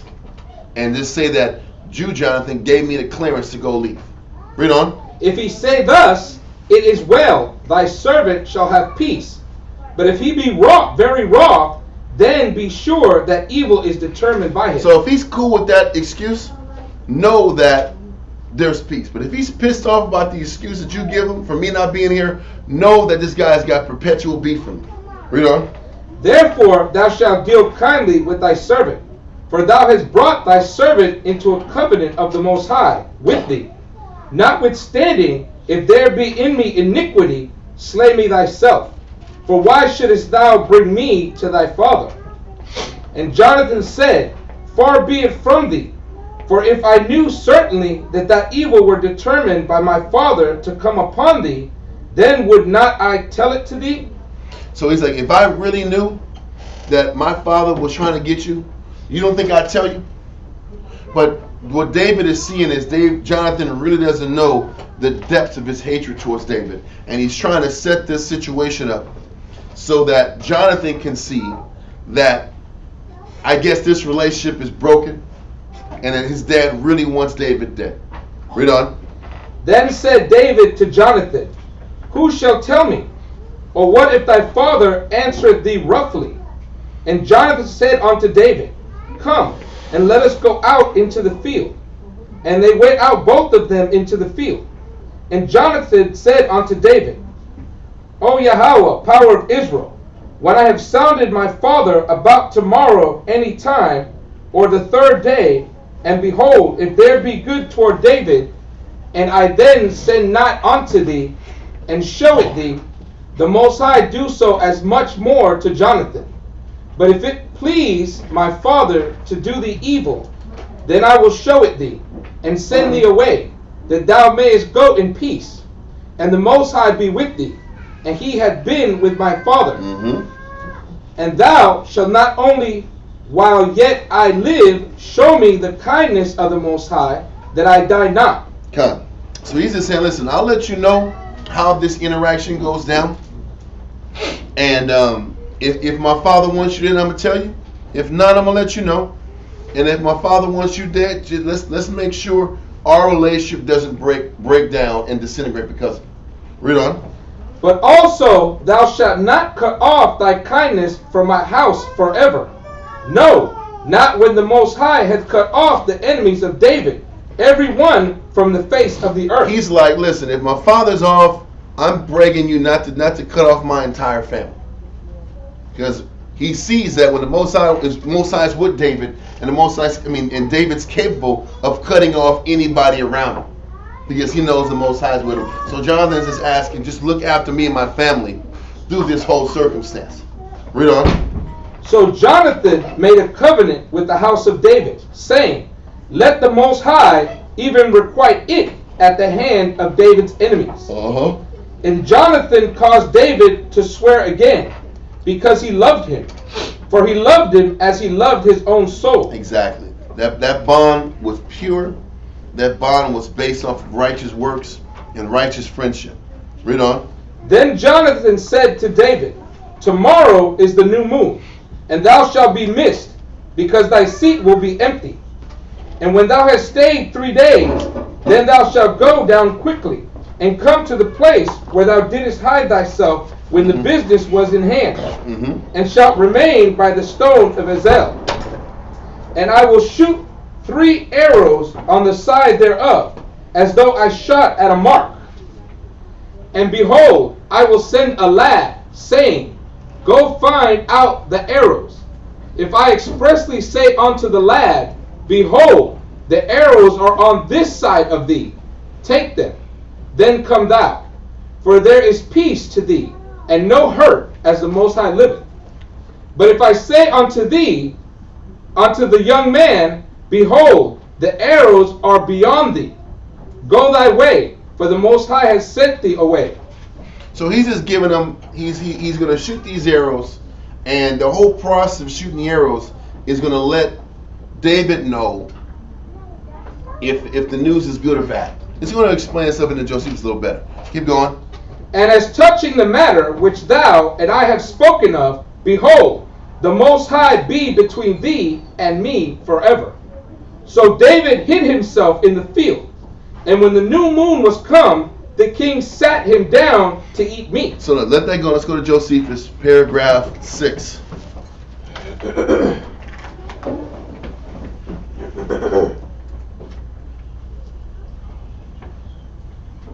Okay. Book 6, paragraph 6.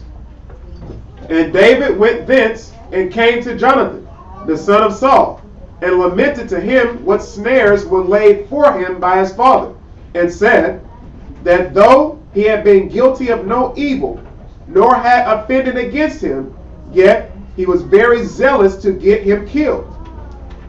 Hereupon Jonathan exhorted him not to give credit to such his own suspicions, nor to the calamities of those that raised those reports, if there were any that did so, but to depend on him and take courage, for that this father had no such intentions, since he would have acquainted him with that matter, and have taken his advice, had it been so. He said, my father, the last time we talked about it, my father told me he wasn't going to do nothing. Okay. As he used to consult with him in common when he acted in other affairs. Line 225. But David sware to him that so it was, and he desired him rather to believe him, and to provide for his safety, than to despise what he, with great sincerity, told him, that he would believe what he said when he should either see him killed himself, or learn it upon inquiry from others, and that the reason why his father did not tell him of these things was this, that he knew of the friendship and affection that he bore towards him. Paragraph 7. Hereupon, when Jonathan found that this intention of Saul was so well attested, he asked him what he would have him do for him. To which David replied, I am sensible that thou art willing to gratify me in everything, and procure me what I desire. Now, tomorrow is the new moon, and I was accustomed to sit down then with the king at supper. Now, if it seem good to thee, I will go out of the city and conceal myself privately there.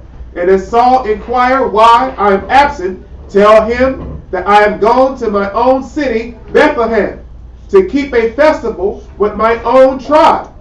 And add this also, that thou gavest me leave so to do.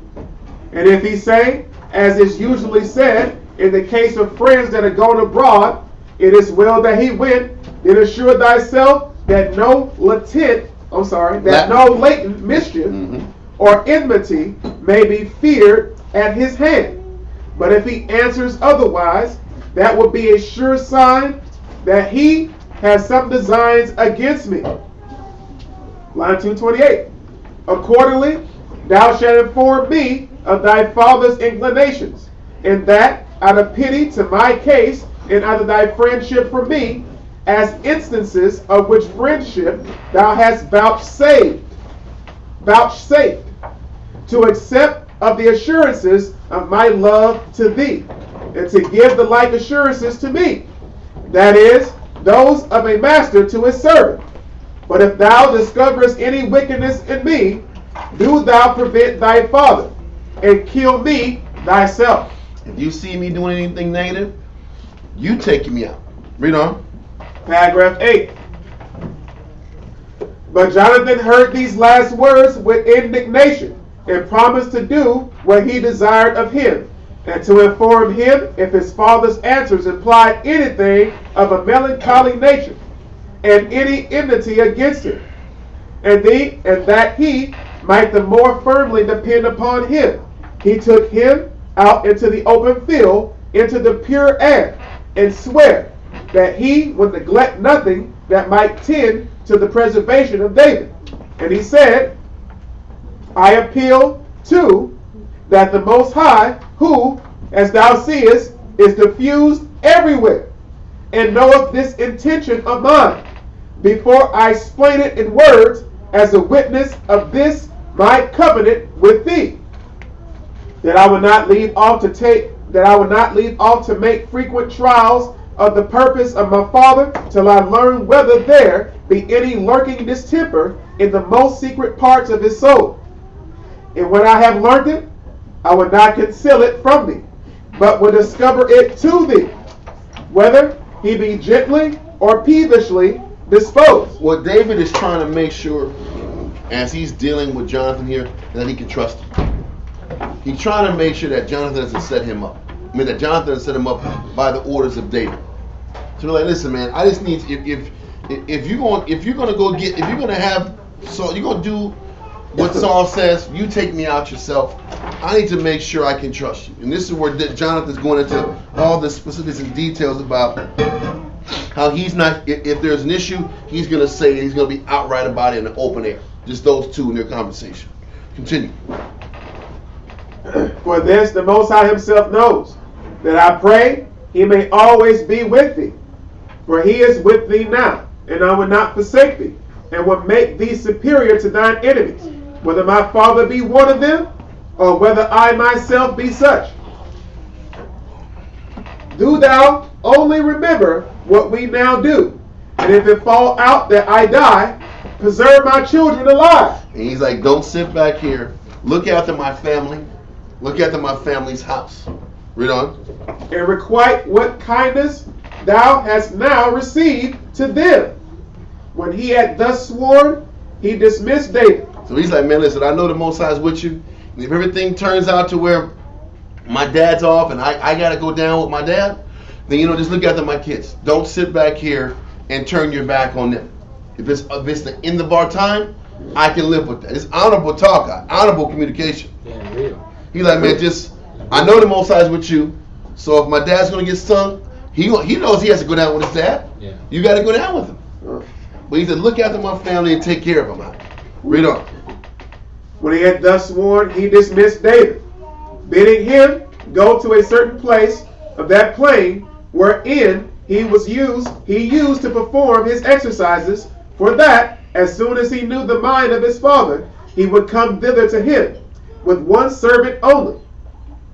And if, says he, I shoot 3 darts at the mark, and then bid my servant to carry these 3 darts away, for they are before him, know thou that there is no mischief to be feared from my father. So what he's saying is, there was obviously a place in the field where David and him would work out. He said, I'm going to sit back here and shoot the archers, 3 darts, at that workout area. And he says, if I tell my one servant, he says, to pick up the darts and go away, then everything is cool. Read on. Come. But if thou hearest me say the contrary, expect the contrary from the king. Line 234. However, thou shalt gain security by my means, and shalt by no means suffer any harm. But see, thou dost not forget what I have desired of thee in the time of thy prosperity. He says, don't forget what we talked about. When you sit back here and you rise up, don't forget my children and my family. Read on. And be serviceable to my children. That's legit. That's legit. Read on.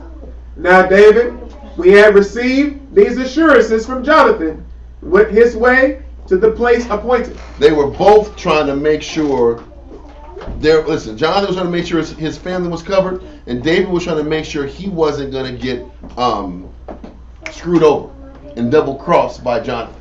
So once they sat back here and reestablished these vows, they were able to move forward. Okay? Now, let's go back in the scriptures. I think we're in verse 25. Okay. 1 Samuel chapter 20 and verse 25. And the king sat upon his seat, as at other times, even upon a seat by the wall. And Jonathan arose, and Abner sat by Saul's side, and David's place was empty. Don't forget, Abner was his captain in war, was his war guy. Okay? Read on. Nevertheless, Saul spake not anything that day. So Saul didn't say anything about David being gone that day. Read on. For he thought something had befallen him. He is not clean. Surely he is not clean. So he might have dealt with some intercourse situation, or he was unclean, so that's why he didn't come the first day. Read on. And it came to pass on the morrow, which was the second day of the month, that David's place was empty. And Saul said unto Jonathan his son, Wherefore cometh not the son of Jesse to me, neither yesterday nor today? And Jonathan answered Saul, David earnestly asked leave of me to go to Bethlehem.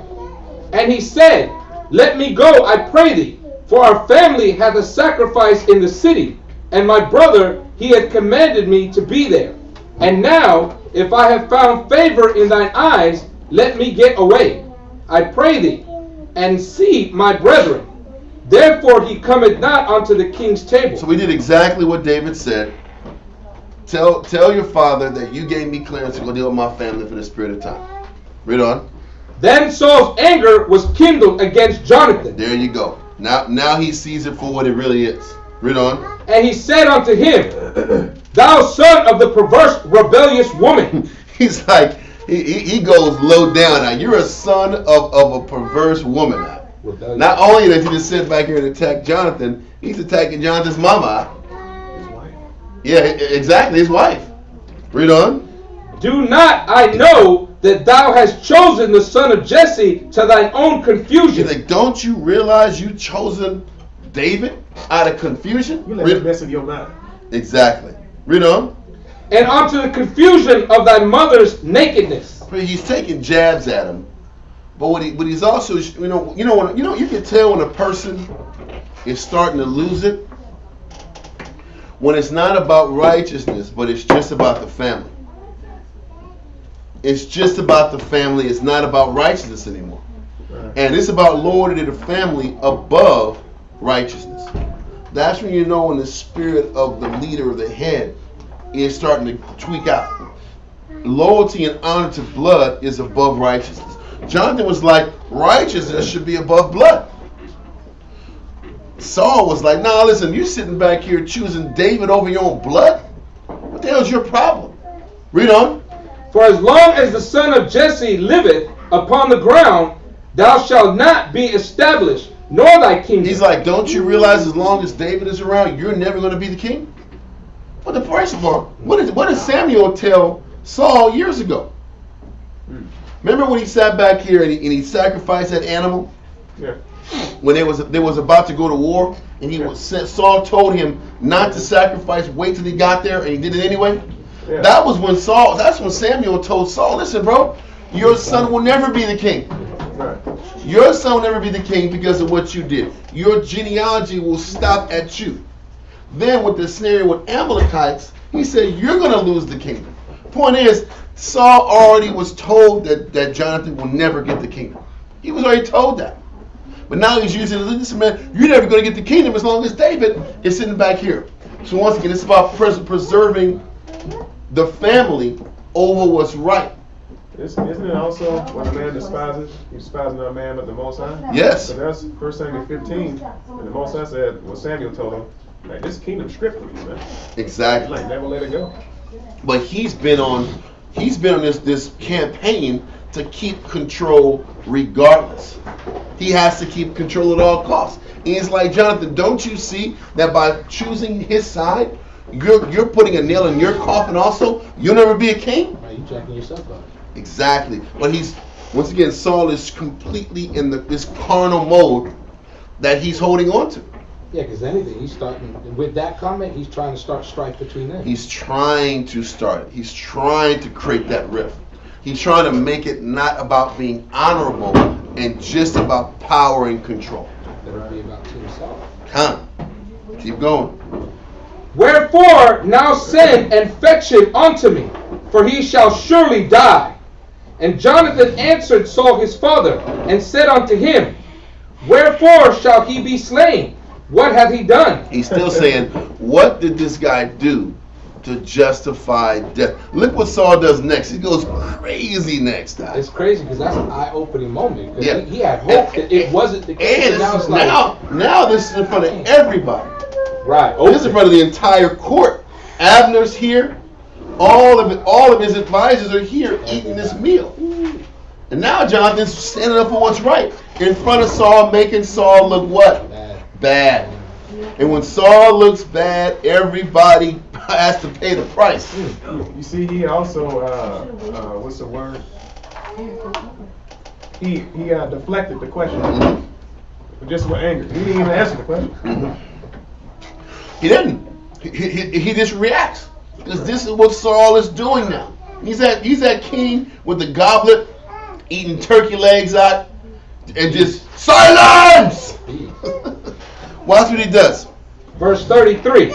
And Saul cast a javelin at him to smite him. First of all, this guy is walking around on a continual basis with this javelin. This guy is in pure paranoia mode. So as soon as his son just asks a basic question, he wants to kill him. Huh? He just asked a question. He wasn't disrespectful. He said, what did he do? Oh! That's all it was about. You're a traitor. He's trying to kill his own son. Yeah, that's crazy. You ain't loyal to his family. If you ain't with me, you against me. It's crazy. Huh? Yeah, that's that There Will Be Blood. Have you ever seen that movie? Crazy movie. Huh? There Will Be Blood. Huh? Yes, bud. Did he know that was his son? Yes. And he purposely threw the javelin at him anyway. Why did he try to kill him? Because the son told him something he didn't want to hear. Made him mad. But that movie was crazy because it was about how this man didn't care if his son, whoever got in his way, was a competitor. And at the end of the movie, the son said, hey man, I want to go do this and this and start my own business. And he said, oh, so you're my competitor. You're my competition. And if you watch it, it was a crazy movie. It was a slow moving movie, but it was it was messed up. And it shows how when a person is about his control and power, he doesn't care who he has to destroy to get what he has to get. And this is where Saul is at. I'm gonna keep my kingdom at all costs. Yeah, he just tried a second ago to convince him that, hey man, you're not gonna be king with this dude. That wasn't a good enough answer. And now he's trying to kill him so he wouldn't be king anyway. So that wasn't. You could tell it was just game. It's like no spirit of conversation. Nothing. It's all about power. It's all about being a king. It's about the preservation of kingship. That's all that matters. Well, you mentioned earlier, like, where's priests at, man? Like, where the Levites, man? There's no priest. There's no Bible, nothing out. There's no spiritual, nothing. King's authority. It's just power, rulership, and authority, bro. Come on. So, let's keep going. Verse 33. And Saul cast a javelin at him to smite him, whereby Jonathan knew that it was the determination of his father to slay David. You think? Yeah. He gotta slay you too. Right, you kill me, you definitely gonna kill him. That's my point. Like, you're throwing a javelin at 60 miles an hour. You know what? Let me get the hell out of here. You want to kill David. And you call my mama for her. Hey, and you call mama, you know what? My father just tried to kill me. Yeah. He's cursing out mama. He's trying to kill me. You lost it right there. That's done. So read on. Verse 34. So Jonathan arose from the table in fierce anger. Hell yeah. And did eat no meat the second day of the month.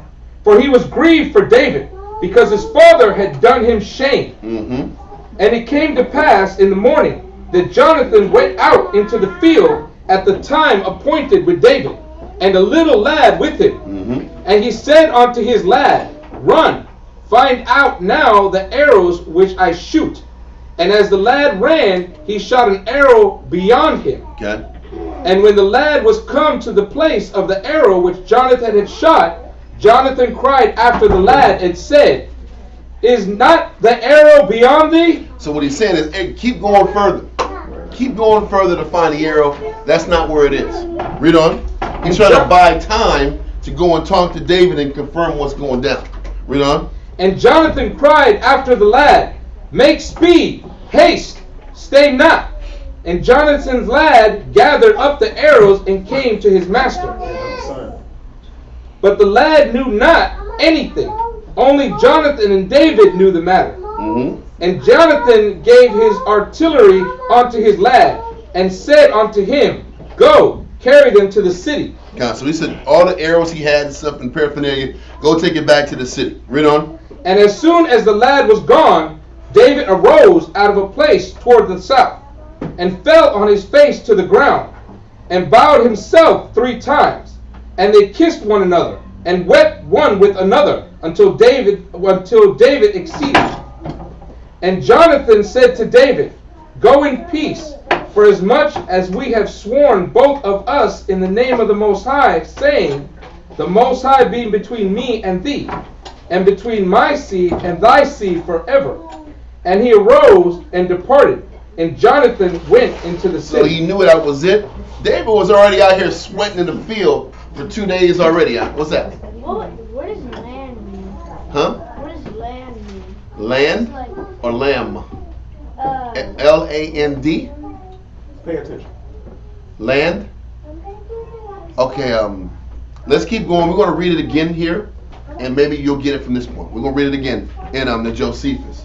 So let's do Antiquities of the Jews, Book 6, Chapter 11, Paragraph 9. Know what you want to ask. What you asking? So 9 and, yeah, we're going to go 9 and 10. You know the word. It's lad. Josephus, Book 6, Chapter... Oh, the lad is the boy. Yeah. If he was paying attention, but I thought he said land. Yeah, so lad is a young boy. No, you should pay attention. Yeah. Okay, so let's do it. It is. We should pay attention. Paragraph 9. But on the next day, which was the new moon, the king, when he had purified himself, as the custom was, came to supper. And when there sat by him his son Jonathan on his right hand, and Abner, the captain of his host, on the other hand, he saw David's seat was empty, but said nothing, supposing that he had not purified himself, since he had a company with his wife. So they were eating, and Jonathan was on his right hand side. So he was close. I see just how close he was to this javelin. But keep going. And so could not be present. But when he saw that he was not there the second day of the month, neither, he inquired of his son Jonathan, why the son of Jesse did not come to the supper and the feast, neither the day before nor that day. So Jonathan said that he was gone, according to the agreement between them, to his own city, where his tribe kept a festival, and that by his permission, that he also invited him to come to their sacrifice. And, says Jonathan, if thou wilt give me leave, I will go thither, for thou knowest the good will that I bear him. And then it was that Jonathan understood his father's hatred to David, and plainly saw his entire disposition. For Saul could not restrain his anger, but reproached Jonathan, and called him the son of a renegade. Let's look that up. A son of a renegade. That son of a bitch. Let's just find it. Renegade. Words. Can't even find it in 1820. You know the thing. I'm about to. There it goes. Renegade. It's a fugitive. Okay. A rebel. Son of a rebel. Son of a vagabond. So he called Jonathan a son of a fugitive. A son of a, he says, an apostate, a rebel, a vagabond. So he's calling his son rebellious. No, you're harboring. You're a traitor. Yeah. You're harboring a fugitive. Yeah. He called him the son. He called him the son of a renegade. Let me see. Yeah. So you're a rebel. You're a rebel. Right. Because you're backing the traitor. So you're just as guilty as the traitor. Right. You know? and called him the son of a renegade and an enemy, and said that he was a partner with David and his assistant, and that by his behavior he showed he had no regard to himself or to his mother, and would not be persuaded of this, that while David is alive, their kingdom was not secure to them. Yet did he bid him sin for him, that he might be punished. And when Jonathan said in answer, what hath he done that thou would punish him?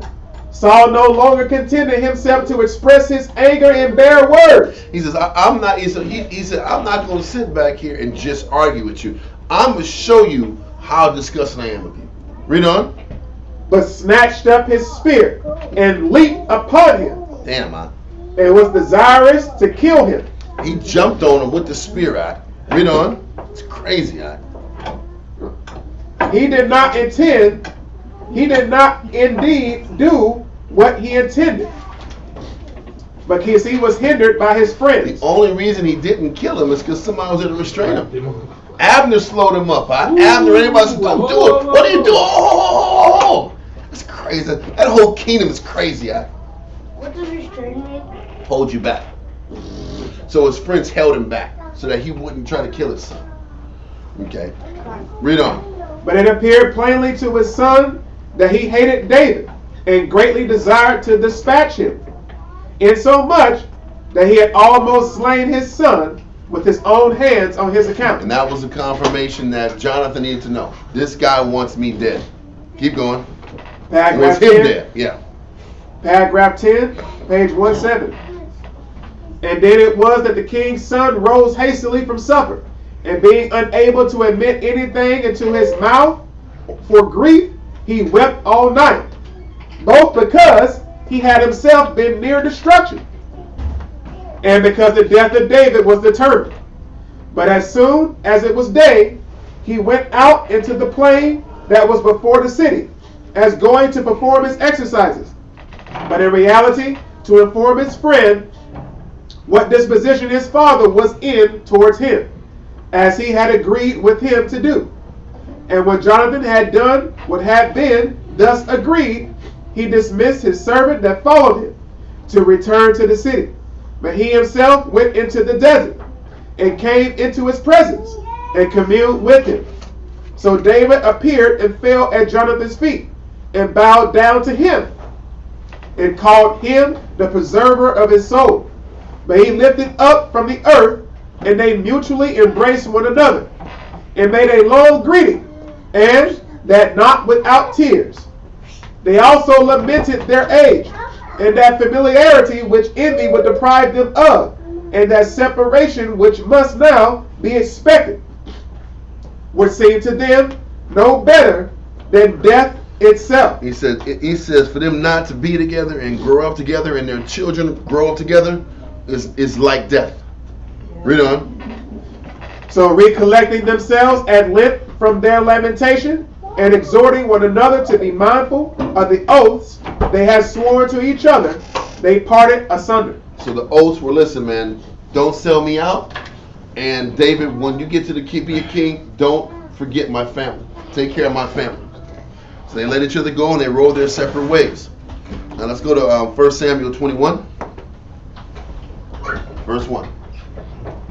1 Samuel chapter 21 and verse 1. Then came David to Nob, to Ahimelech, the priest. And Ahimelech was afraid at the meeting of David, and said unto him, Why art thou alone, and no man with thee? So, it doesn't make sense. How come you're alone? How come you're not with the king and with the king's representative? You just walking here solo dolo. Read on.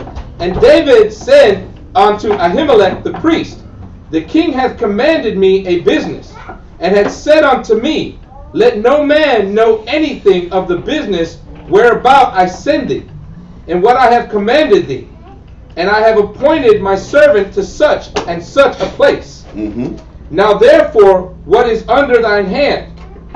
Give me 5 loaves of bread in my hand, or what there is present. He's like, whatever food you got, I need it. I'm on an official king's business. He had to sit back and fudge it, man. He's on the run, man. And he's hungry as hell. Read on. And the priest answered David and said, there is no common bread under my hand, but there is hollow bread. If the young men have kept themselves at least from women. So he says that if the men haven't, if the people that are with you, because what he's saying is, normally if David was there, it'll be a large amount of people coming. There was only a few people that was with David at this time. And he said, listen, if the men have kept themselves from women, then y'all can have the bread. Okay, read on. And David answered the priest and said unto him, of a truth, women have been kept from us about these 3 days, since I came out. And the vessels of the young men are holy, and the bread is in a manner common, yea, though it were sanctified this day in the vessel. So the priest gave him hollowed bread, for there was no bread there but the showbread, that was taken from before the Most High, to put hot bread in the day when it was taken away. So, this verse is used, obviously, or this story is used when Christ talks to the Pharisees. And is letting people know that, you know what, in situations like this, being robotic wasn't going to work. David had to sit back here and eat, and the only food available was the showbread. So, all it's showing you is whether it's the scripture talks about how the Sabbath was made for man, or David was eating the showbread. These scenarios were made to help the people out. And David was in dire need, so the Most High was okay with him taking the showbread at the time. Yes, sir. Like we've gone over before, it was about intent. Yes. The Most High sees your intent. Exactly. You weren't trying to be wrong with the Most High or do against or it. just defile right. the ceremonies of the Most High. This is about, hey, you know what? I had no other place to go to eat. Versus Saul sat back here and could have waited before he sat back here and got killing the animal, making a sacrifice, which the priests were supposed to do. That was about not just being patient and waiting. David had nothing else to eat. So they were both in a situation where they defiled the temple, but the intentions were different. Right? Read on. Verse 7. Now a certain man of the servants of Saul was there that day, detained before the Most High, and his name was Doeg, an Edomite. Doeg, an Edomite, the chief of the herdmen that belonged to Saul. And David said unto Ahimelech, and is there not here under thine hand spear or sword? For I have neither brought my sword nor my weapons with me, because the king's business required haste. So these, I need a weapon, I need some food and a weapon to protect myself.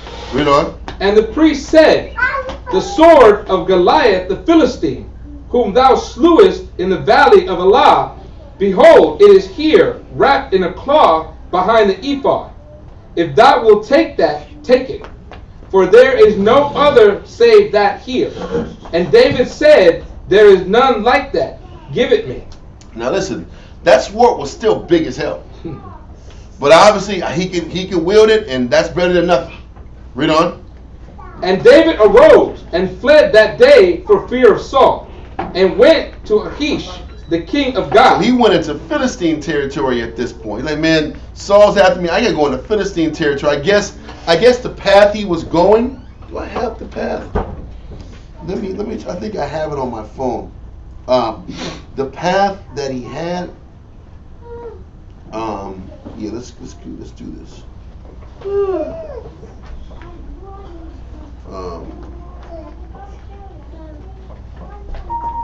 One second. I'm just gonna try to put this in here.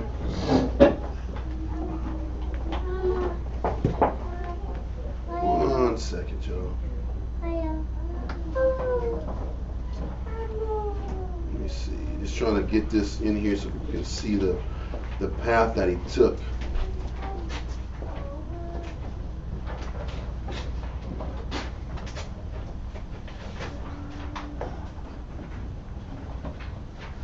Okay, so we'll try to expand this out.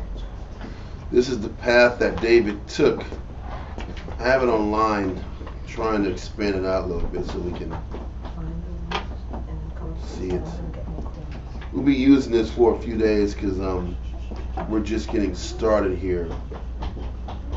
He went to He left Gilboa, went to Ramah, went to Nob. No, it was a Nob. Where's the next one? Moab. He is in Achash. He's seeing King Achash, or King of Gath. Achash.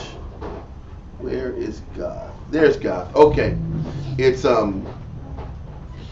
if you look online, you'll see he left where Nob was, because Nob was in verse 21.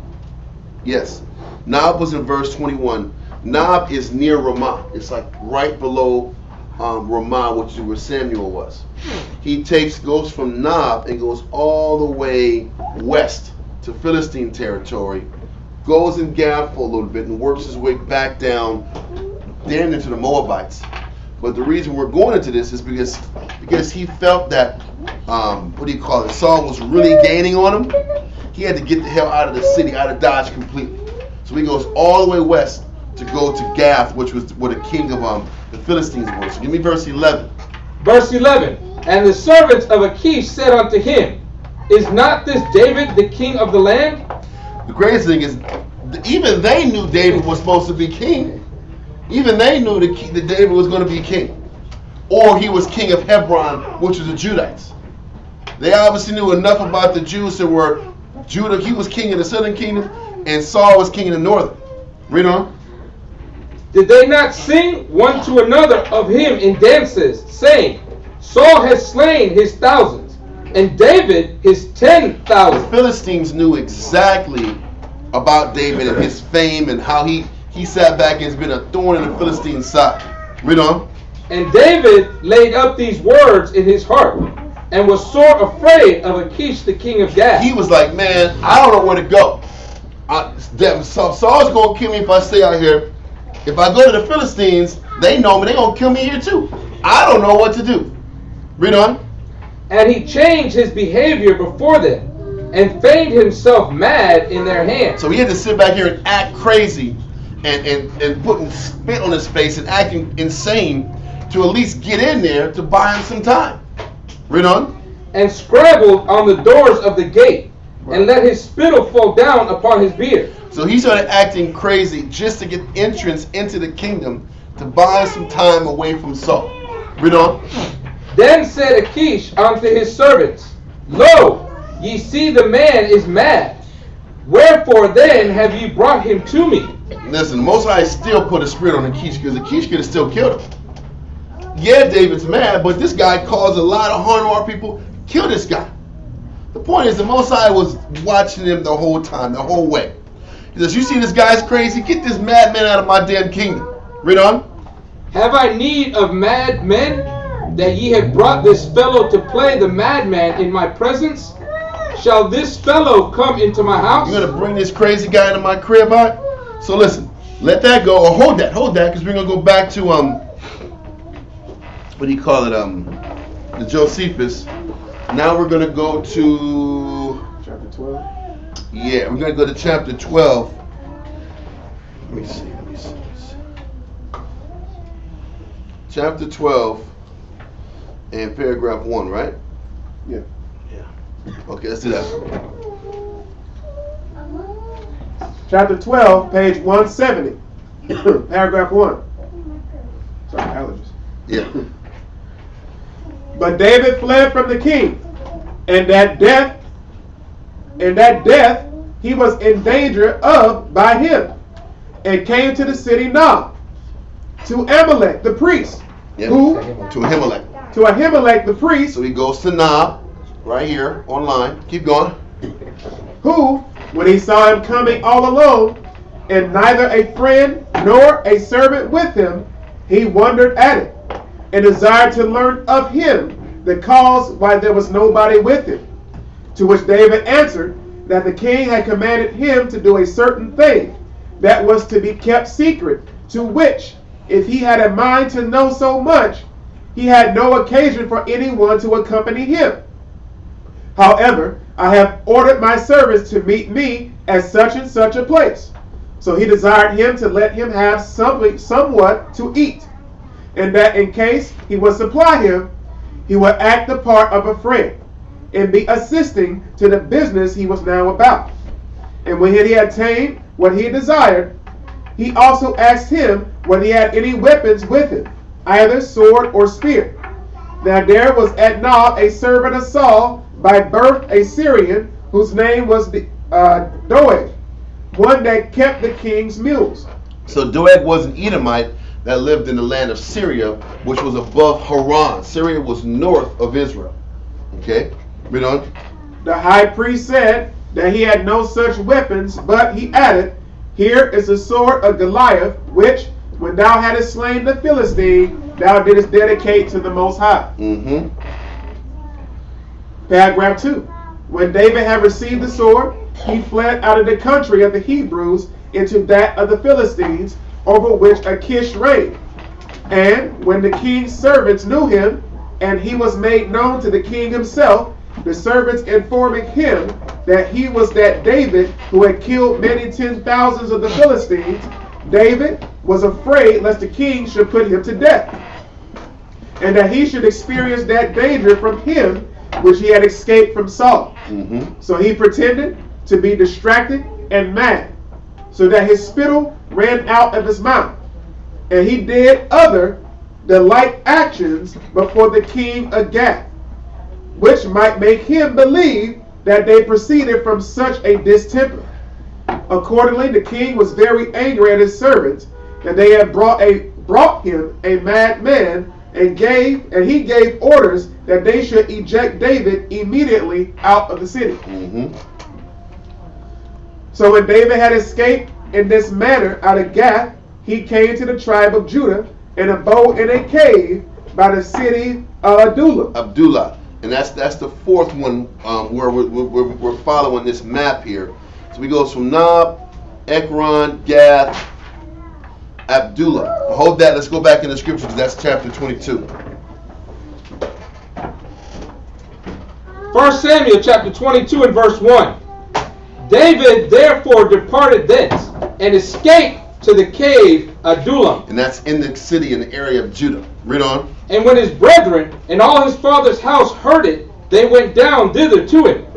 And every one that was in distress, and every one that was in debt, and every one that was discontented, gathered themselves unto him.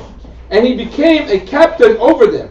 And therewith with him about 400 men. So what it's also showing you is most of the people that were discontented and that was in debt and had a problem with Saul were from the tribe of who? Judah. Right. Judah had the issues with Saul because Saul, there was a rift between the 9.5 tribes, or the 10.5 tribes at this point, and 11.5 tribes, and Judah. It was Judah and everybody else, and that rift was there from the beginning. So when he got to Judah, and everybody found out from Judah that he was in the cave, the Judites rallied around him, and he became their captain and led Judah at that particular time. That's beautiful. It is. It's like that story of that cinematic. They got a demon. It's the lion that's by himself. Yep. And he's ganged up by all these hyenas. Yep. But then the other lions come to his aid. Yep. It would also be showing you. Obviously, David was down in that cave, and the Most High brought just enough help in time to kept kind of like rejuvenate his spirits. Yes, sis. Wow. Would that also show the trust that David understood, like man's goings of the Lord are getting, that he just rolled because he kept going. Yep. He didn't have. Listen, he was on his own. Can you imagine? You're in a cave alone. You just escaped these crazy damn heathens from the Philistines. You had to go there to kind of throw Saul off your track.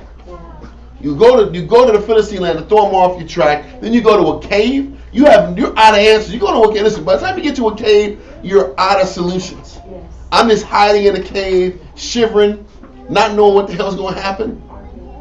And he was told he was going to be a king. Listen, you're going to be the king, but you're hiding in a cave, cold as hell, alone. Everybody's against you. Yeah. Alone, cold, and private. Nothing to eat. And you know what?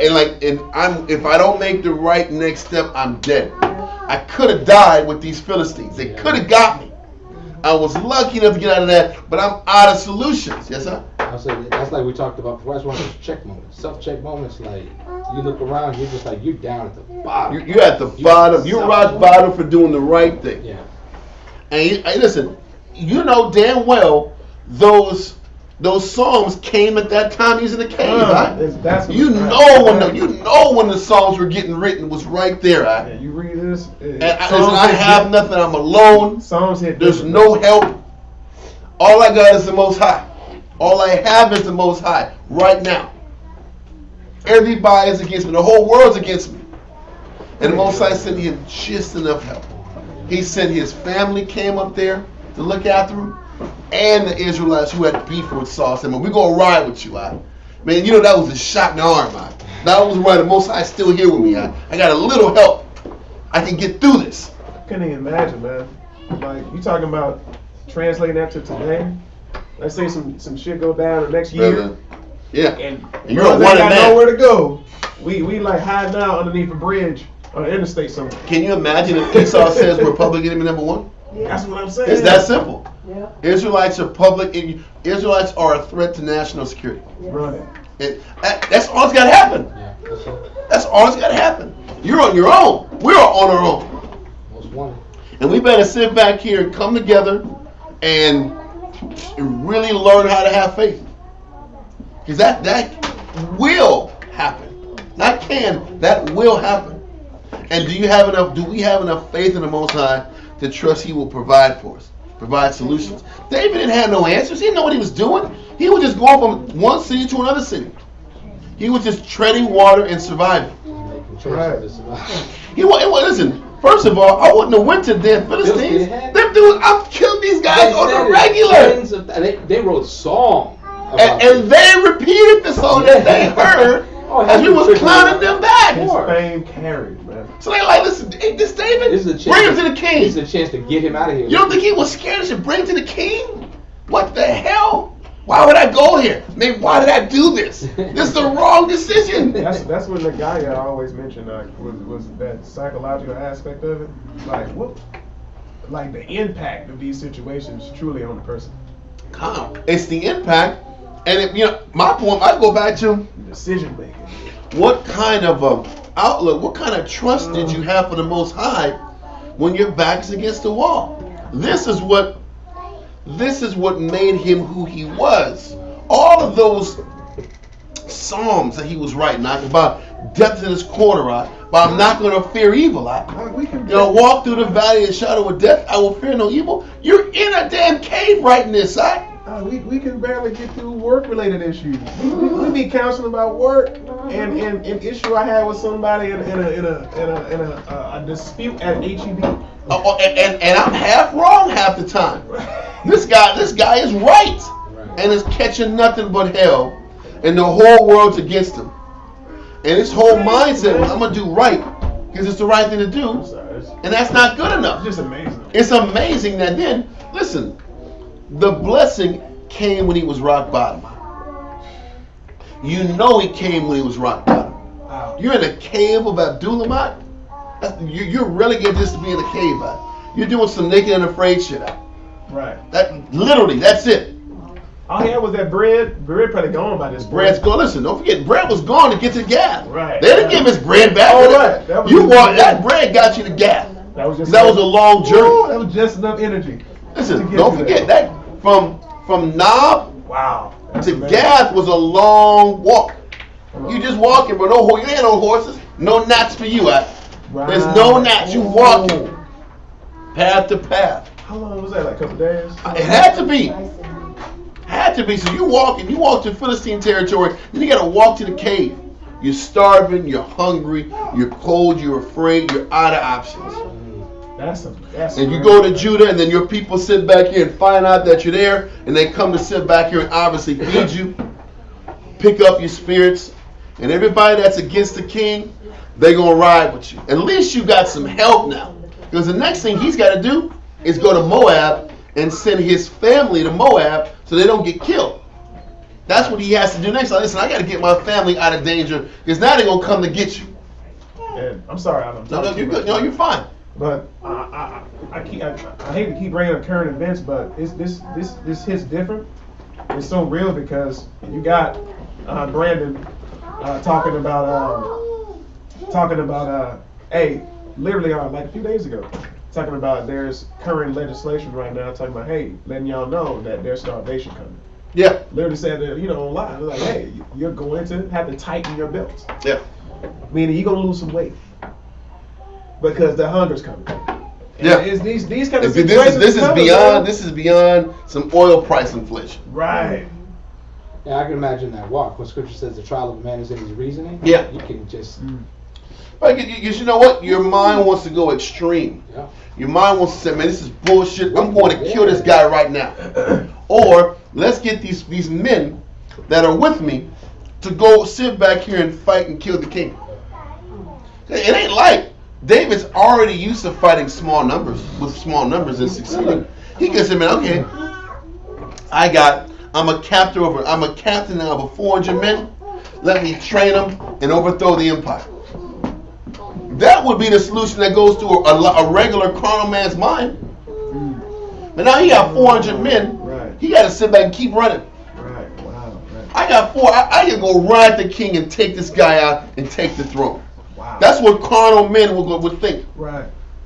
He's like, no, how do I sit back here, stay in order, and keep pleasing the Most High through this situation? Wow. Let me get out of my situation. Let me use this to get out of my stress. Yeah. The Most High is going to he's going to look after me. This would be the shot in the arm to do it. This would be it. But no, he doesn't. We're going to see what he does next. But I can only understand the level of stress, the level of pressure, the level of fear that you have to endure when you're in these circumstances.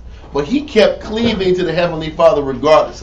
And this is what made him great. And he stayed in order even when he had these little opportunities here to do more. The fight for us is, do we still fight to take control of our surroundings, or do we fight to stay in order? Because that's going to be what we have to face soon. There's going to be partial preparation and the majority of faith and patience. Huh?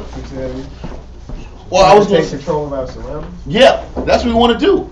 What we have to take control over is our patience, our mercy, our ability to have long suffering. That's what we're going to take control over. Right, make sure we're doing right by the Most High. In your patience, possess your souls. We're gonna be judged off that. How we carry our vessel during these different times, these difficult, scary times. Because when a person is panicked and fear, the first instinct is to go for yourself and to cover your family and just do enough for you. We're going to have to resist the urge just to cover ourselves. And can we live and die for each other? And can we stay together, be there together, and protect each other regardless? That's the battle. That's the fight. What's that? I had a precept. What's that? Go for it.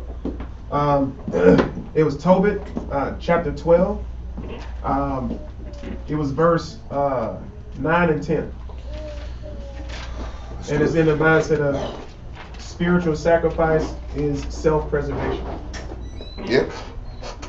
Tobit chapter 12, verse 9. For alms doth deliver from death, and shall purge away all sin. Those that exercise alms and righteousness shall be filled with life. It's both. It's doing right and it's what you give. It's both. Living right and giving. This is where Matthew 25 kicks in. Because most people want to sit back and just stay in this law mode. I follow the law. I'm good. I got to follow the law. And I got to sit back here and give. I got to give to the next man. On top of living righteous. And it's given when you don't have it. To yourself, because that's what self-preservation got. I don't even got it. How am I going to give for somebody? Exactly. You know what? It's right to do that. So I'm going to do it regardless, because I'm going to think about me. This is where I'm putting me last. Yeah. And I'm making sure the body gets what they need before I get what I want. Read on. But they that sin are enemies to their own life. Exactly. Because people don't think when I'm sinning, people sin out of the desire to cover their own flesh. But while you're sitting back here and protecting and nurturing your flesh, you're really killing your flesh. Your decisions are really destroying your flesh. Stand up. Stand up. You're really destroying your flesh by sitting back here and feeding the flesh. You're destroying your spirit. But this is the case. You want some more there, or are you good? No, that was it. Okay. So let's go back. We're in verse 3. Okay, let's read that. So you got the 400 men who are dedicated to looking after David and fighting for whatever cause David's got. Read on. 1 Samuel chapter 22 and verse 3. And David went thence to Mizpah of Moab. And he said unto the king of Moab, Let my father and my mother, I pray thee, come forth. So now they go all the way from Abdullah. They go all the way to Mizpah of Moab, which is southern Moab, which is a long-ass walk, long-ass path that they have to go from northwest Israel, closer to like Dan's territory, closer to Dan, the top of Judah, and go all the way to the south, Mizpah of Moab. Okay? So now read verse 3 again. 1 Samuel chapter 22 and verse 3. And David went thence to Mizpah of Moab. And he said unto the king of Moab, Let my father and my mother, I pray thee, come forth and be with you, till I know what the Most High will do for me. Because once again, David doesn't know what to do. And he's like, listen, can you sit back here? You need to Josephus out? Oh, there's one right there. I was going to get a Bible. Okay, here. I got my phone. All I got is this one. Sorry. In the pocket front. So anyway, it says, he says, listen, keep my father and my mother here and just look after them until I know what the Most High wants to do for us. How are we going to deal with this issue with Samuel? Okay? With Saul, I'm sorry. With Saul. Read on. Verse 4. And he brought them before the king of Moab, and they dwelt with him all the while that David was in the hold. So you know what this also says? People like to use this to say that David went to Moab because he has family and kindred that were part Moab. And that's not true. Right. But they'll use this verse to say, see, David went to the Moabites because there's some kinfolk. He got his great cousin them was Moabites, and they was cool with that. No, that's not the case. David didn't have Moab in him at all. Yes, sir. The Philistines first, so he had family there too. Exactly. That's the point. That's not the case. No. David didn't have Moab in him. Anyway, that's another point. That was talked another time. Read on. Verse 5. And the prophet Gad said unto David, Abide not in the hold. Depart and get thee into the land of Judah. So first of all, David didn't do anything until he got counsel from the prophets. We're in 1 Samuel 22 and verse 5. So now, once again, David just didn't make any haphazard moves. What was Saul all about? Saul was about doing whatever the hell he wanted to do to establish his own self-interest. Whether it was Samuel told him to kill and wipe out all the Amalekites and the cattle, he didn't do it. Samuel told him, listen, wait till I get here to do the sacrifice and I'll be there for you. He didn't listen. The scripture says, do nothing without advice. David didn't do anything without advice. He waited until the prophet Gad said, listen, okay, abide not into this hold in Moab. Don't stay in this stronghold. Get up out and go back to the land of Judah. It's time for you to go. So now David sits back here, follows orders, stays in order, and waits until he gets proper counsel. Read on. Then David departed and came into the forest of Hereth. The forest of Hereth is like in the southeastern part of Judah. So now he goes to the forest of Hereth under orders of the prophet Gad. How far is that, Joe? This map doesn't give like a mileage thing, but it's not as. Well, I mean like an estimate. No. Yeah, I don't know. But what it does do, if there was on horseback, it wouldn't be as bad. Right. If there was a horseback, all these trips are like a couple hours because you're dealing with a small space. It's not too far away from each other. Point is that he gets to Hereth under orders of Gad. Read on. Verse 6. When Saul heard that David was discovered, and the men that were with him, Now Saul abode in Gibeah under a tree in Ramah. He's still chilling in trees and relaxing now. But he finds out that David's found out. Read on. Having his spear in his hand. Everywhere he goes, he's this paranoid dude with swords and spears out here. Right. Because he knows his kingdom is almost over, and he's in this panicked, frantic mindset. Read on. And all his servants were standing about him. Exactly. Read on. Then Saul said unto his servants that stood about him, Hear now, ye Benjamites, will the son of Jesse give every one of you fields and vineyards, and make you all captains of thousands and captains of hundreds? So what he's saying is that now I got to bribe them. Now I got to bribe these guys to kill an innocent man and shed his blood. He's like, David ain't going to give you promotions. David ain't going to get your bread right. David ain't going to stack your bread. I'm going to stack your bread. I can make you captains over thousands and hundreds, and I can make you money. So stop being all sentimental and being about righteousness like you're supposed to be. Stop being about righteousness and be about this bread that I'm about to give you for killing David. Because don't forget, David had already won these Benjamite brothers. He already won the army. He already won the nation. So the men are conflicted about this commitment anyway. They're conflicted about killing this innocent man.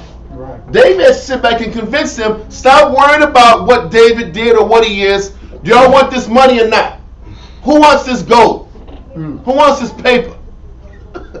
Read on. That's it. But I'm going to give you money and position. Whoever takes him out. Read on.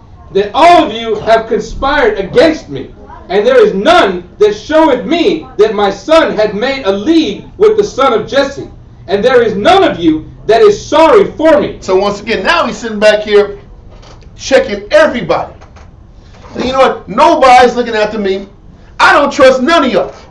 Because y'all knew that Jonathan was tight with him, and nobody came back and told me. So y'all should all be on alert, because I can get any one of y'all. I don't trust any of y'all. So y'all better, you know what he's showing you? He's trying to establish this scenario where you have to show me allegiance now.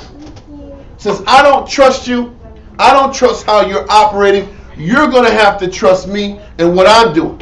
Right, and saying conspired, so you'd be a traitor. Exactly. So now he's like, I think you're all conspiring against you until you prove to me that you're with me. And how can you prove to me that you're with me? By killing David.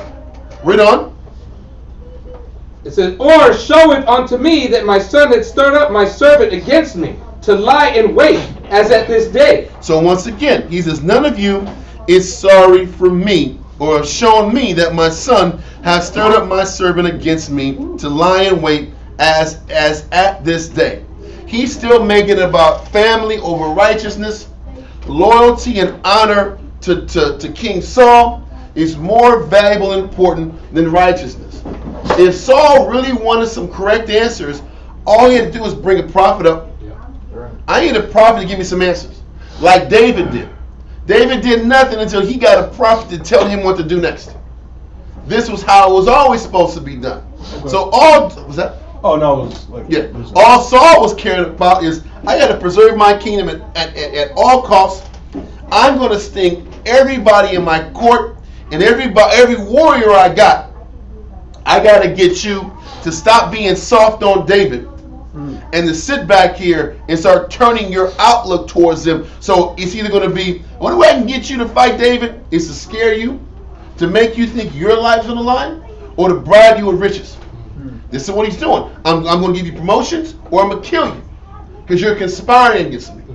This is what I'm setting up. This is what carnal men do. I'll give you rank if you sit back and follow me. I'll give you position if you look at things my way. Let's keep going. Verse 9. Then answered Doeg the Edomite, which was set over the servants of Saul. For some reason, Saul always has this proclivity to hanging out with Edomites. Whether it was the king of Amalek, or is this Doeg the Edomite? Read on. And said, I saw the son of Jesse coming to Nah, to Ahimelech, the son of Ahitub. And he inquired of the Most High for him, and gave him victuals, and gave him the sword of Goliath the Philistine. Then the king sent to call Ahimelech the priest, the son of Ahitub, and all his father's house, the priests that were in Nob, and they came all of them to the king. Mm-hmm. So he brought the whole family. He says he called Ahimelech, the son of Ahitub, and all of his fathers. He took his whole family line out. These were priests. Yeah. He brought all these Levites in one spot. All the fathers' lineages in one spot. Back from Nob. Read on. And Saul said, Hear now, the son of Ahitub. And he answered, Here I am, my lord. He brought them up from Nob all the way back up to Gibeah. It's not a big space, but from Nob to Gibeah isn't very far. But keep going. And Saul said unto him, Why have ye conspired against me? This guy is going crazy, bro. Everybody's against him. How would Ahimelech know that David was an enemy to Saul?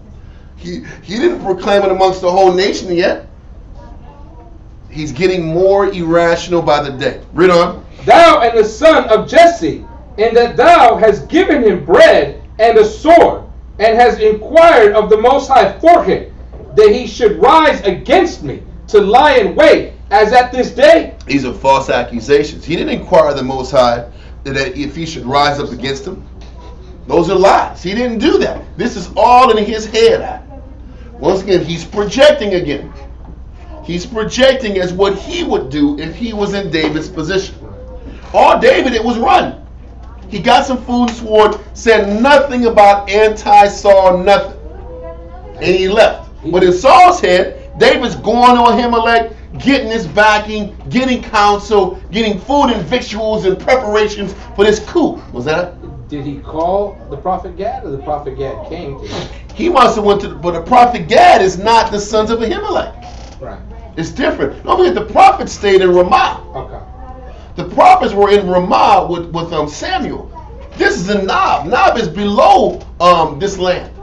So it's there different locations, and this is a priestly sanctuary where, you know, all around the nation, in all the cities, there was one priestly area that did the daily sacrifices. So this is just one of the priests in one of the cities that was doing the sacrifices. That just held him out, gave him some bread and a sword, and let him go. Read on. Verse 14. Then Ahimelech answered the king and said, And who is so faithful among all the servants of David, which is the king's son-in-law, and goeth at thy bidding, and is honorable in thine house? He says, man, David has a reputation of being a good guy. I didn't know that he was all of a sudden a bad guy. In your house, everything was cool. He was loved and respected in your house. Why would I think there's some treacherous stuff going on? How would I know that? I'm a mind reader. Read on. Did I then begin to inquire of the Most High for him? Be it far from me. He said, I didn't inquire. I didn't sit back here and go to the Most High and get answers where David should go next. I don't know where he went. Read on. Let not the king impute anything unto his servant. He says, you're sitting back here putting words in my mouth. Don't sit back here and say things that's not true. Read on. Nor to all the house of my father. He says, my family didn't do anything. I didn't do anything. Read on. For thy servant knew nothing of all this, less or more. I'm not holding anything back. I'm not exaggerating anything. I'm giving you a report as it was. I didn't know. Read on. And the king said, Thou shalt surely die. This guy is going bananas. Like, you're going to die because you're lying. You helped him. Everybody's helping him. Everybody wants him to be the king over me. That was where he was projecting. Read on. Thou shalt surely die, Ahimelech, thou and all thy father's house. You're taking out your entire family's lineage, all the men. I'm taking out your father's house. I'm not only going to kill you, I'm taking out the men. Right. To wipe out your family lineage, that was disgraceful. Read on.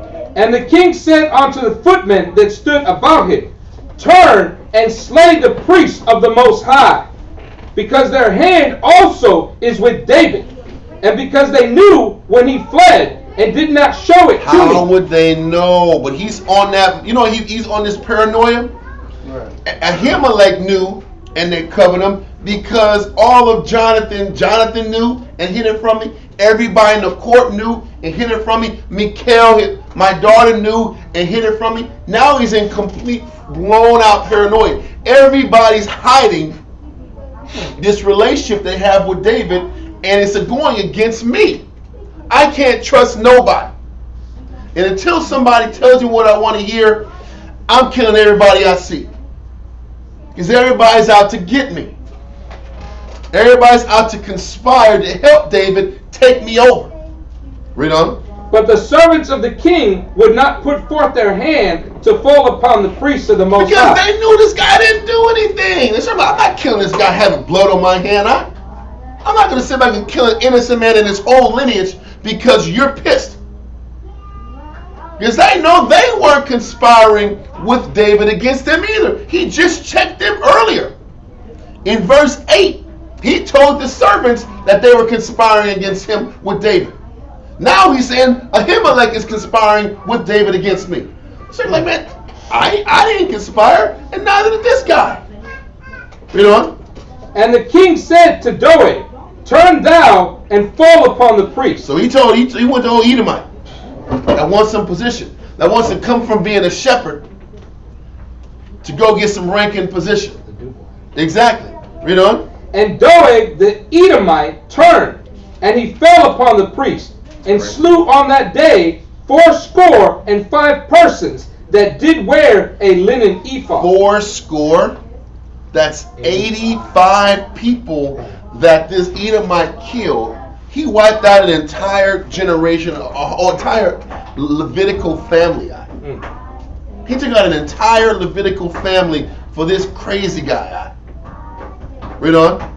And Nob, the city of the priests, smote he with the edge of the sword, both men and women, children and sucklings, and oxen and asses and sheep with the edge of the sword. So you gonna kill the entire city of the Levite priests, but you ain't gonna destroy the entire city of the Amalekites years back. You didn't finish that job, but you wiped out the entire Levitical people of a city because you're paranoid and you're going crazy. Read on. Verse 20. And one of the sons of Ahimelech, the son of Ahitub, named Abiathar, escaped. So one of them got out luckily. And fled after David. Read on. And Abiathar showed David that Saul had slain the Most High's priests. And David said unto Abiathar, I knew it that day. He said, I knew that damn Edomite was watching me. I knew it. Read on. When Doeg the Edomite was there, that he would surely tell Saul. He said, I know that chump was going to sit back here and snitch me out. Read on. I have occasioned the death of all the persons of thy father's house. And he said, man, I caused your death, man. I caused death of your entire family's house, and you know that ate at him. Read on. Abide thou with me, fear not, for he that seeketh my life seeketh thy life. But with me thou shalt be in safeguard. He says, if you're with me, you're going to be okay. We're going to protect each other. The people after you are the same people after me. We're going to sit back and look after each other and make sure nobody falls. So this is another time where this catastrophe is starting to work with the people who are going to start siding with David even the more. Because everything Saul is doing is making him look worse. Even his own servants weren't going to back Saul in this move. It was too underhanded. It was not a just enough cause to do this either. Let's go to the Josephus. I have a scripture. What you got, man? And a definition. Ecclesiasticus chapter 10, verse 21. Okay. Sorry. Let me get it, Father. Ecclesiasticus 10, verse 21. Ecclesiasticus chapter 10, verse 21. The fear of the Lord goeth before the obtaining of authority. That's exactly what it is. Listen, David wasn't going to listen. David was crowned king in Hebron, but he had to suffer and sacrifice and put himself in order before he earned that authority. He had to earn it. And you earn the authority. You earn the right to push people and push them past their comfort levels. You earn the right to teach and direct and counsel and drive a man right or wrong once you have sat back here and been in order. And there's another scripture that talks about oh man, I had it and I lost it. It talks about being faithful of a few things and then being ruler over many. Yeah. You're not going to sit back here. You're going to be a ruler over things once you've shown you can handle the small things right and be in order while handling the small things right. Then you'll gradually be responsible for greater things. If I learn how to fear the Lord, put the Most High first, then I'll be able to sit back here and obtain the leadership that I deserve. But I got to prove to the Most High that I fear Him first, so that I won't take advantage of the people. I won't take advantage of the body. The body will come first because I fear the Most High first. If Saul understood about righteousness, he wouldn't be sitting back here and driving men to try to get men to do more corrupt things. Saul's trying to get people to do dirty shit he don't even want to do. Then why don't you take them out? Why don't you take these innocent people out and shed their innocent blood in your hands? You gonna make your servants do it? But you're right. The fear of the Lord goeth before the obtaining of authority. But roughness and pride is the losing thereof. Roughness and pride comes from being desensitized. Right. I got a definition of roughness. Because roughness is when I'm disconnected. Right. When I'm disconnected to what the body needs, then I'm going to smite the servants. I'm going to take advantage of the people because I'm disconnected. I don't have a fear of the Lord, so all of my orders and judgments are going to be disconnected from fearing and reverencing the Lord. What you going to say? Definition of roughness is severity, harshness, or violence of discipline. Exactly. But if I don't have discipline, if I don't have a consciousness of the Most High, then I'm going to be rough and disconnected and negative to the people around me. But if I have a fear of the Most High, I'm going to be considerate of what I do. I'm going to be considerate of what I put the men around me through. And that keeps me tempered and controlled because I fear how the Most High will look at me and how He will deal with me for my actions. But he's lost that fear. He's lost that respect of the Most High. So he'll be rough and overboard and extreme with everyone around him. Right. Okay. Where are we at? Keep going. Oh no, that's it. That's it in verse 22, right? Is that all from verse 22? I mean, verse 23? Yes. Let's go back to the Josephus. Okay. Yeah, I thought that's where we were at. Yeah, I just want to make sure. Okay, now we're at let's go to paragraph 3. It's chapter 12. Yeah, chapter 12, book 6, chapter 12, paragraph 3.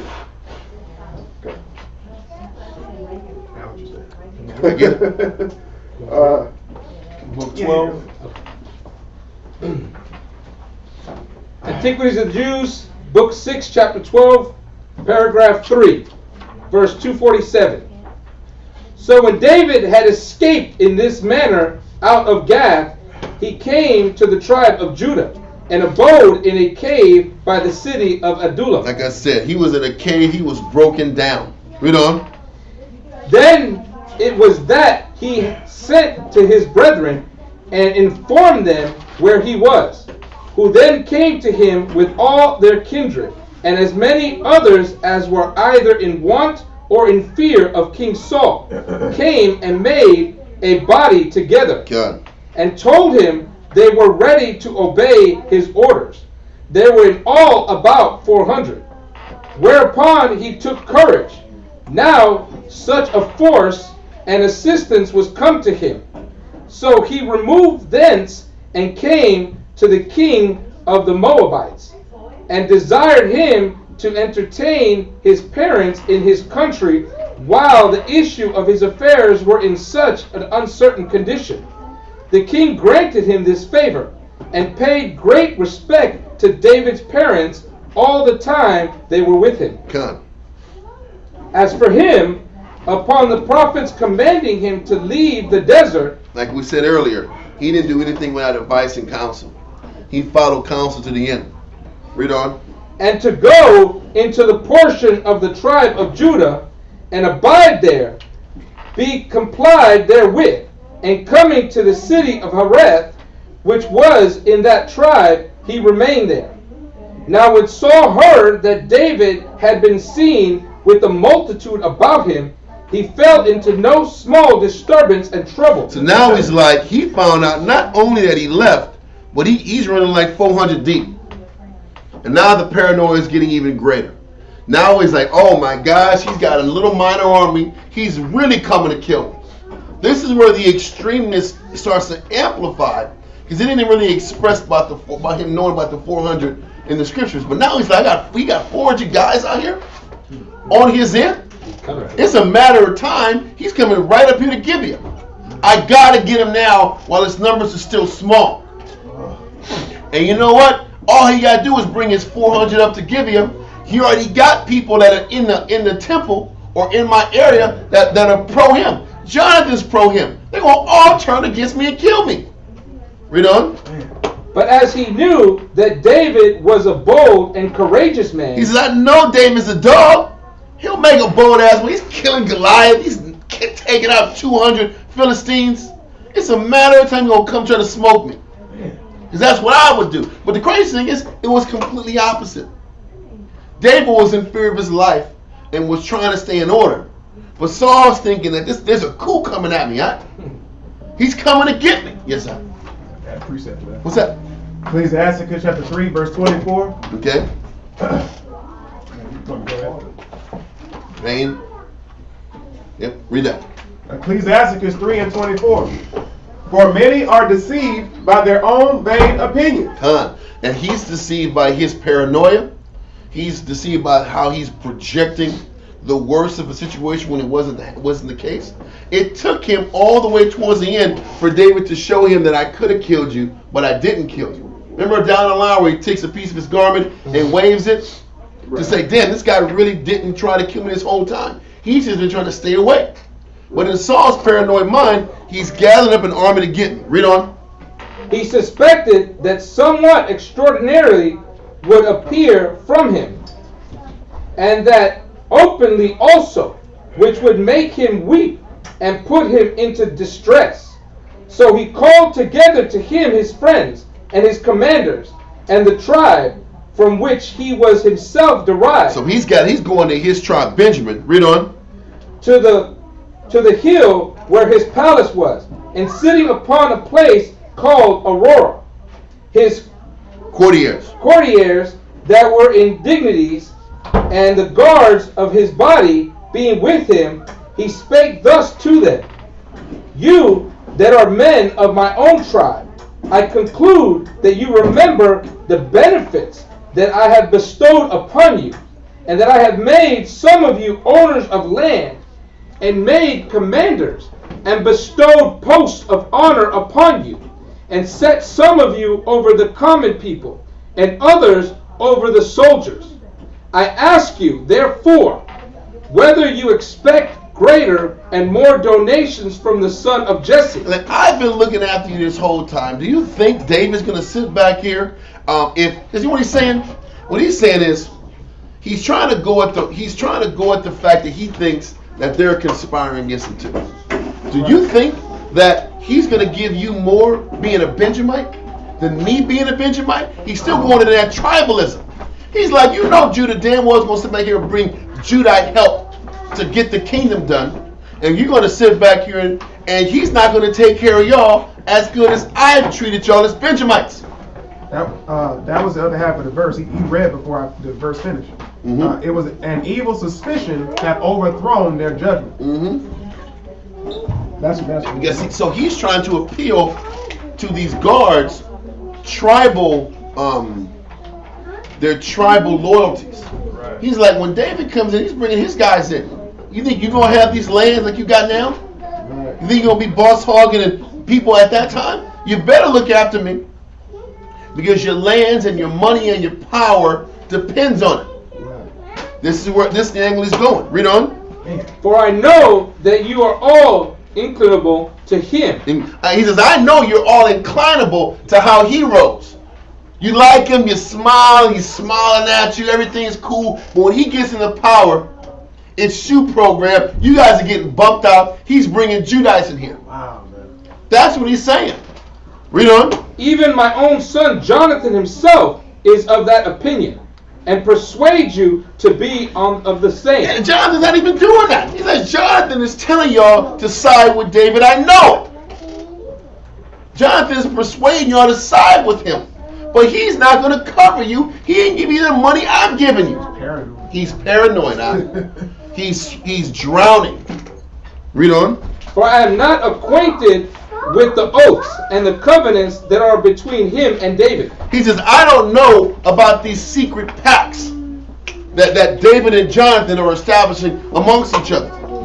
Read on. And that Jonathan is a counselor and an assistant to those that conspire against me. He says, Jonathan is sitting back here setting all this up.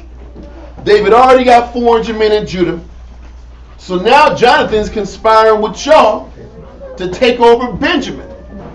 He's like, Jonathan's going to get all y'all to fight for him. So what's a matter of time? He got Judah. He got Benjamin. It's over. Read on. And none of you are concerned about these things. None of y'all care about how there's this coup against me. Read on. But you keep silence and watch to see what will be the upshot of these things. So what he says, oh, y'all are sitting back here waiting to see what happens. You waiting to see what it do. And then when the time is right, you're going to strike and take me out and turn your back on me. He's really lost it. But this is where his mindset is at. You're just waiting for the right time to screw me over. Because Jonathan's already in your head. They're like, what the hell? Jonathan ain't even talked to us about this. Jonathan's in your head, ain't he? He's conspiring, ain't he? You guys are all against me, ain't you? He's lost it, bro. But let's keep going. He don't trust no one. Yeah, he got that Scarface spirit. He trying to kill Manolo. Why you kill Manolo? No reason to do it. But it's that paranoia. Read on. When the king had made this speech, not one of the rest of the house that were present made any answer. They didn't say nothing because it was BS. What you gonna say? You gonna talk against the king and get killed? You gonna sit back and say something and get smoked behind it? Read on. But Doeg the Syrian, who fed his mules, said that he saw David when he came to the city of Nob to Ahimelech the high priest, and that he learned future events by his prophesying. That was a lie. That's where he got that from. Listen, Doeg threw that on top. He didn't sit back here and learn about future events by prophesying with the priest. He didn't do that. Read on. That's crazy. That he received food from him, and that the sword of Goliath, and was conducted by him with security to such as he desired to go to. You know what he as an Edomite understood? I'm going to tell him what he wants to hear, because he wants to hear that there's this conspiracy going on. So I'm going to tell him what he wants to hear so I can get position. It was all about getting position. He's looking for an issue. I'm going to give him the answer for it. Read on. Chapter 5. Paragraph 5. Paragraph 5. Saul therefore sent for the high priest and for all his kindred, and said to them, what terrible and ungrateful thing hast thou suffered from me, that thou hast received the son of Jesse, and hast bestowed on him both food and weapons. Plural. Weapons. Yeah, right. When he was contriving to get the kingdom, and farther, why didst thou deliver oracles to him concerning futurities? Futurities. Futurities. That's perfect. For thou couldst not be unacquainted that he was fled away from me, and that he hated my family. But he didn't hate your family. He says it's impossible for you not to have known that he left and that he hates my family. How would anybody else know this? Gone, man. He's gone mentally. Read on. But the high priest did not betake himself to deny what he had done, but confessed boldly that he had supplied him with these things not to gratify David, but Saul himself. And he said, I did not know that he was thy adversary, but a servant of thine, who was very faithful to thee, and a captain over 1,000 of thy soldiers. And what is more than these, thy son-in-law and kinsmen?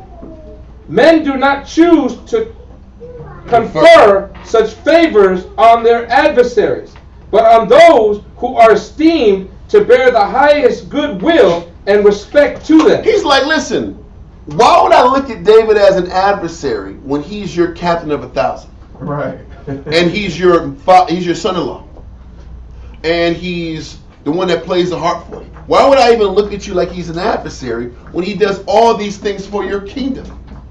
That doesn't make sense. It doesn't. Read on.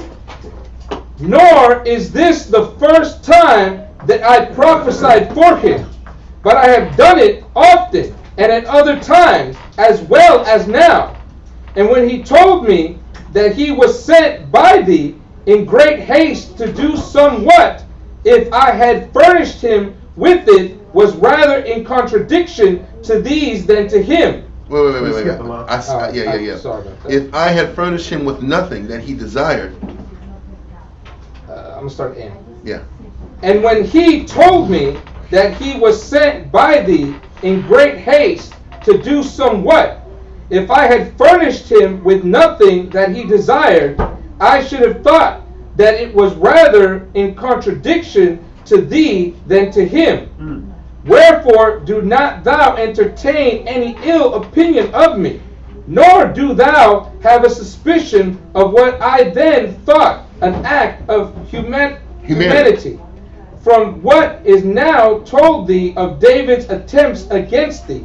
For I did then to him as thy friend and son-in-law and captain of 1,000, and not as to thine adversary.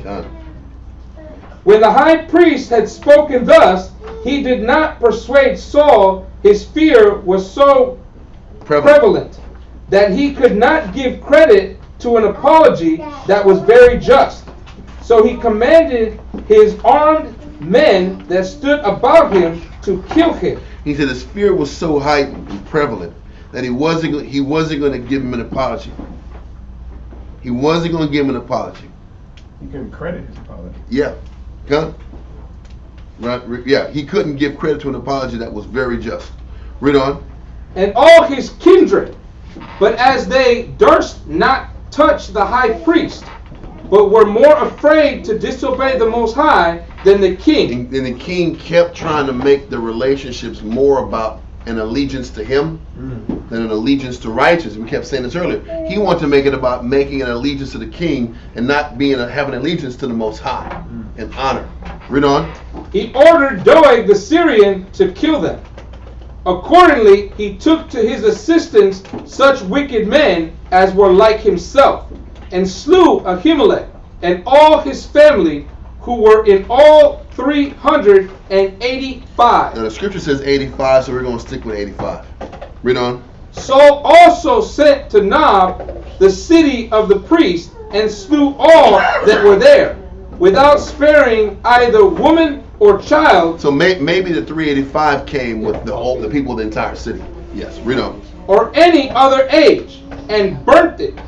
That's crazy. He wiped out an entire, not just the priests. He destroyed the entire city of his own people. Read on.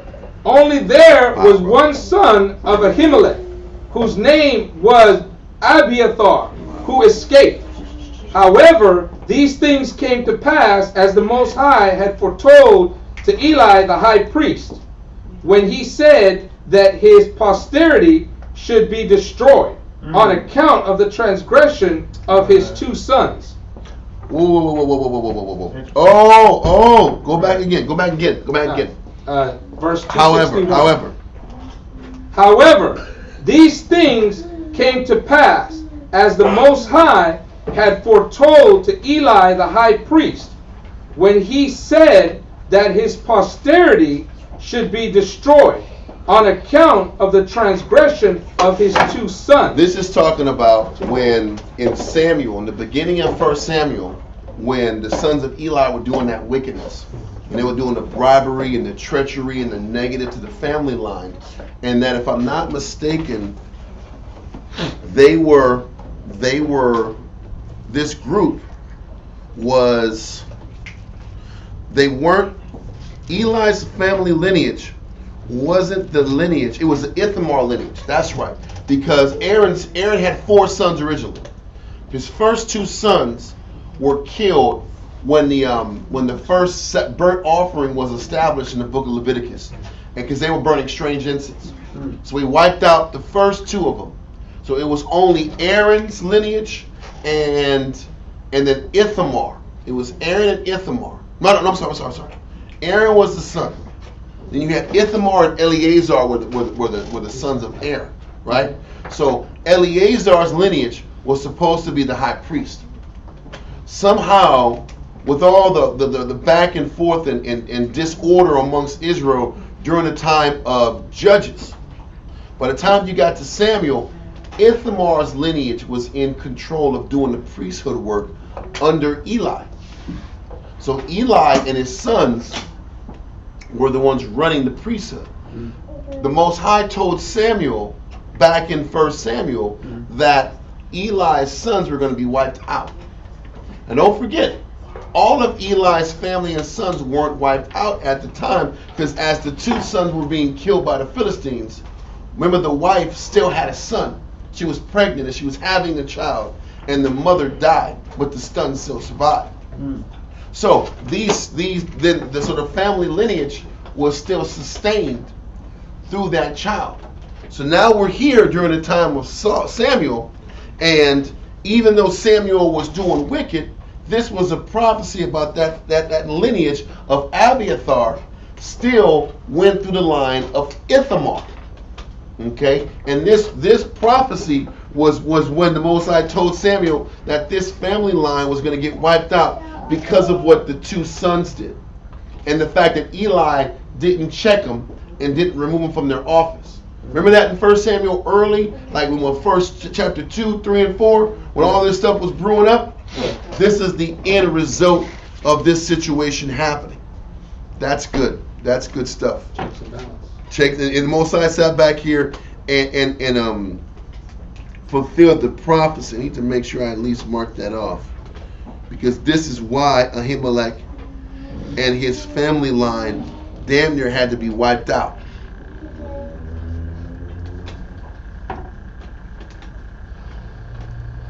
Okay. Okay, so let's go back. Let's read on paragraph 7. Paragraph 7, verse 262. Now this King Saul, by perpetrate. Matter of fact, let me just mark this off too. Okay. Hold on a second. I'm gonna forget it if I don't write it down.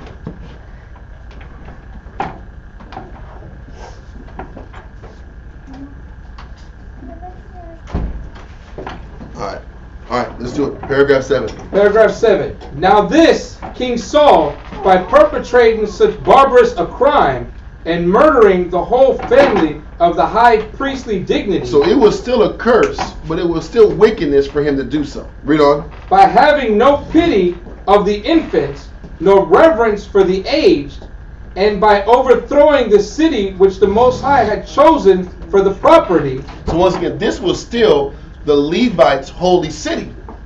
You wiped out a tribe of Levites. Right. Exactly. Read on. And for the support of the priests and prophets which were there. Damn, bro. And had ordained as the only city allotted for the education of such men. Wow. Gives all to understand and consider the disposition of men, that while they are private persons and in a low condition, because it is not in their power to indulge nature, nor to venture upon what they wish for, they are equitable and moderate, and pursue nothing but what is just, and bend their whole minds and labors that way. Then it is that they have this belief about the Most High that He is present to all the actions of their lives, and that He does not only see the actions that are done, but clearly knows those their thoughts also, whence those actions do arise. But when once they are advanced into power and authority, then they put off all such notions, and as if they were no others than actors upon a theater, their disguised parts and manners, and take up boldness, insolence, and contempt of both human and diverse laws. Divine laws. Divine laws. And this at a time when they especially stand in need of piety and righteousness, because they are then most of all exposed to envy. Hold on. I need to revert that paragraph 7 again, please, from the top up, because I'm missing something. Read that from the top. Paragraph 7. Now this King Saul, the perpetrating so barbarous a crime and murdering the whole family of the high priestly dignity, by having no pity of the infants, nor reverence of the aged, and to overthrowing the city which the Most High had chosen for the property, and for the support of the priests and prophets which were there, and had ordained as the only city allotted for the education of such men, gives all to understand and consider the disposition of men, that while they are private persons and in a low condition, because it is not in their power to indulge nature, nor to venture upon what they wish for, they are equitable and moderate, and pursue nothing but what is just, and bend their whole minds and labor that way. Then it is that they have this belief about the Most High, that He is present to all the actions of their lives, and that He does not only see the actions that are done, but clearly knows those their thoughts also, whence those actions do arise. But when once they are... Oh my goodness, I get it now. Right. Okay, this is a hell of a damn paragraph, man. Look, what he's saying is, when men aren't in position of authority, when men don't have power and the ability to sit back and control their surroundings, then men are humble. Then men are considerate about people and nature and brotherhood and love. But as soon as a person gets some power, gets position, gets authority, says, but when once they are advanced into power and authority, read on. That's the story of Saul. Esau got humble. Like Esau says, absolute power pollutes absolutely. Okay, what's that? Would that be the reason the Most High didn't give to the Levites land? Good, to keep everybody humble. And it says you accumulate wealth. That's how where you pass it on, and land grows, and then you want more. And even in Ecclesiastes 10:8 says, because of unrighteous dealings, injuries, and riches got by deceit, the kingdom is translated from one people to another. The point is, when people get power, then they take advantage of their power. Then they take advantage of what you can do with power. And all of a sudden, staying in a spiritual mindset is disconnected. Like you said earlier, when Saul first got power, he didn't want the leadership. He didn't want the authority. Then all of a sudden, the power and the authority got to his head. So am I the least of the tribes of Benjamin? Now he's sitting back here, he's destroying families, he's destroying nations and people because he has the power to do so. But this paragraph is saying when a person doesn't have anything, they doesn't have any control of everything, there's a lot more humility. When you get power, all of a sudden you can't be told nothing. Read on. But when once they are advanced into power and authority, then they put off all such notion, and as if they were no other than actors upon a theater, their disguised parts and manners, and take up boldness, insolence, and a contempt of both human and divine laws. And this at a time when they especially stand in need of piety. When you're sitting back here and have power, you have to have more piety and righteousness to keep you grounded. And this is why the Most High put David through all these situations, to keep him humble, to keep him connected to the Heavenly Father, so he wouldn't forget what the regular people need. He wouldn't forget the people in the struggle. Read on. Because they are then most of all exposed to envy, and all they think and all they say are in the view of all men.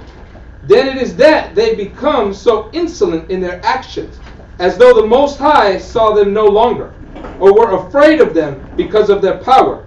And whatsoever it is that they either are afraid of by the rumors they hear, or they hate by inclination, or they love without reason, these seem to be them to be authentic and firm and true, and pleasing both to men and to the Most High. So he's saying that when a person gets to too much power, then all of a sudden whatever he feels, whatever impulses hits him, he also thinks that's what the Most High wants from him. Wow. And when a person has power and authority, he thinks whatever inclinations hit him is the inclinations sent from the Heavenly Father. Because he's disconnected from the needs of the body and how that keeps a person connected to what other people need. What's that? And that's why righteous counsel is so important. That's why counsel is so important. Because you need somebody to bring you down a couple pegs to let you know that what you're thinking ain't the Spirit all the time. What you're thinking ain't the Most High. A person needs to let you know, hey, that's not right thinking. That's not spiritual. That only benefits you. Was that it? That's why you can't have a bunch of yes men around. You cannot. You can't, because all it's going to do is inflate your perception of what the Spirit is versus what isn't the Spirit. Read on. But as to what will come hereafter, they have not the least regard to it. They raise those to honor indeed who have been at a great deal of pains for them. And after that honor, they envy them. He says, you raised a person who went through great pains for you, and after they raise over you, you envy them. This is a hell of a chapter. Wow. This is a hell of a paragraph. Wow. Read on. And when they have brought them into high dignities, they do not only deprive them of what they have obtained, but also on that very account of their lives also. And that on wicked accusations, and such as on account of their extravagant nature are incredible. They also punish men for their actions, not such as deserve condemnation, but from calamities. Is that what that says? It's calumnies. Calumnies. But from calumnies and accusations without examination. And this extends not only to such as deserve to be punished, but to as many as they are able to kill. Wow. Exactly. So he says, so now all of a sudden, it's not about examining myself. I'm just going to sit back and execute judgments based on how I feel. If I feel the spirit of anger or envy, I'm going to feed that. I'm not going to examine. I'm not going to let anybody else check me to keep my thoughts grounded. I'm just going to do what I feel. Read on. This reflection is openly confirmed to us from the example of Saul, the son of Kish, who was the first king who reigned after our aristocracy and government under the judges when the judges were over, and that by his slaughter of 300 priests and prophets on occasion of his suspicion about Ahimelech, and by the additional wickedness of the overthrow of their city, and this as if he were endeavoring in some sort to render the tabernacle destitute both of priests and prophets, which endeavor he showed by slaying so many of them, and not suffering the very city belonging to them to remain, that so others might succeed them. So he burnt down the temple. The whole city, everything. He's attacking the Most High, and he's like, I don't want David to have no more prophets to give him any answers. I don't want David to have any more answers about how to get away from me. I'm trying to, he's really trying to cut off David from the Most High. Wow. If I take out the priest, then there's no way for him to connect to the Most High. That's Cain. This was straight black heart, negative spirit stuff. He's taking out an entire temple to sit back here and cut David off from answers. Like, I can't have the Most High, nobody. You ain't getting it. You ain't getting no solutions. What tribe was it again? Benjamin. Mm-hmm. Let's get paragraph 8. It's crazy. Paragraph 8. But Abiathar, the son of Ahimelech, who alone could be saved out of the family of priests slain by Saul, fled to David and informed him of the calamity that had befallen their family, and of the slaughter of his father, who hereunto said he was not unapprised of what would follow with relation to them when he saw Doeg there. For he had then a suspicion that the high priest would be falsely accused by him to the king, and he blamed himself as having been the cause of this misfortune. But he desired him to stay there and abide with him, as in a place where he might be better concealed than anywhere else. Exactly. What we're going to do, we finish up the verse that we said we're going to finish up. I think we should go ahead and hold it from here and go into 23 down next week. Are there any other questions?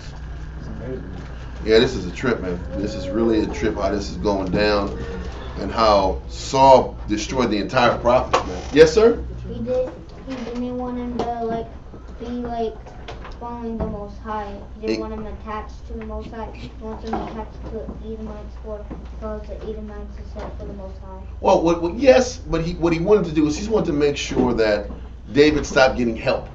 Because in his head, David kept getting help and protection from the Most High. So he was trying to keep the Most High from protecting David. That was the thinking. Okay? But good question or good statement. Any other questions? All right. You're gonna send our prayers up. Imagine Waponya Yirah Shalom.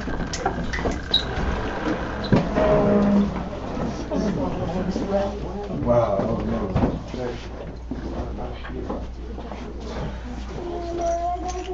Oh, watch it.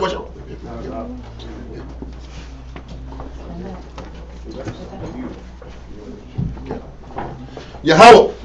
In the name of Yahweh Shai. In the name of Yahweh Shai. Please listen to us right now. Please listen to us right now. Send Michael Allah. Send Michael Allah. And the righteous angels. And the righteous angels. To watch over. To watch over. Bless. Bless. Heal. Heal. Protect. Protect. And make strong. And make strong. The people of Yasharallah. The people of Yasharallah. Also send unto us. Also send unto us. Much wisdom. Much wisdom. Much knowledge. Much knowledge. Much understanding. Much understanding. Much patience. Much patience. Much faith. Much faith. Much brotherhood. Much brotherhood. And much love. And much love. Spiritual power. Spiritual power. Forgive all of our sins. Forgive all of our sins. Yahweh Shai, come quickly. Yahweh Shai, come quickly. For in thee. For in thee is our hope. Is our hope. Always. Always. And forever. Forever. Amen. Amen.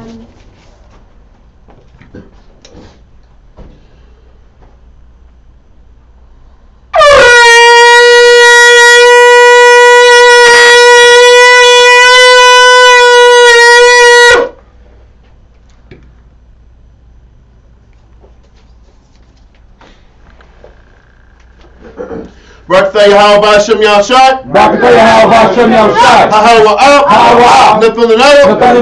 Hathawa Ra. Hathawa Ra. Bless you, Yahweh, in the name of Yahweh Shai. That gives to us the law. Barakatah Yahweh B'Hashem Yahshai. Barakatah Yahweh B'Hashem Yahshai. Hahawa Ab. Hahawa Ab. Nathanawa. Awar. Lava Ab. Bless you, Yahweh, in the name of Yahweh Shai. That gives us the light to see. Put that away. Put it to the side. Barakatah Yahweh B'Hashem Yahshai. Barakatah Yahweh B'Hashem Yahshai. Hahawa Ab. Nathanawa. Ha'ayo. Kwara. Ha'ay. Bless you, Yahweh, in the name of Yahweh Shai, that gives us a ram's horn to call the people. Barakatah Yahweh B'Hashem Yahshai. Barakatah Yahweh B'Hashem Yahshai. Hahawa Ab. Nathanawa. Shaman. Zayat. Lamashak. Yasharallah. Bless you, Yahweh, in the name of Yahweh Shai, that gives to us the olive oil to anoint Israel. Psalms 92. Hold on a second.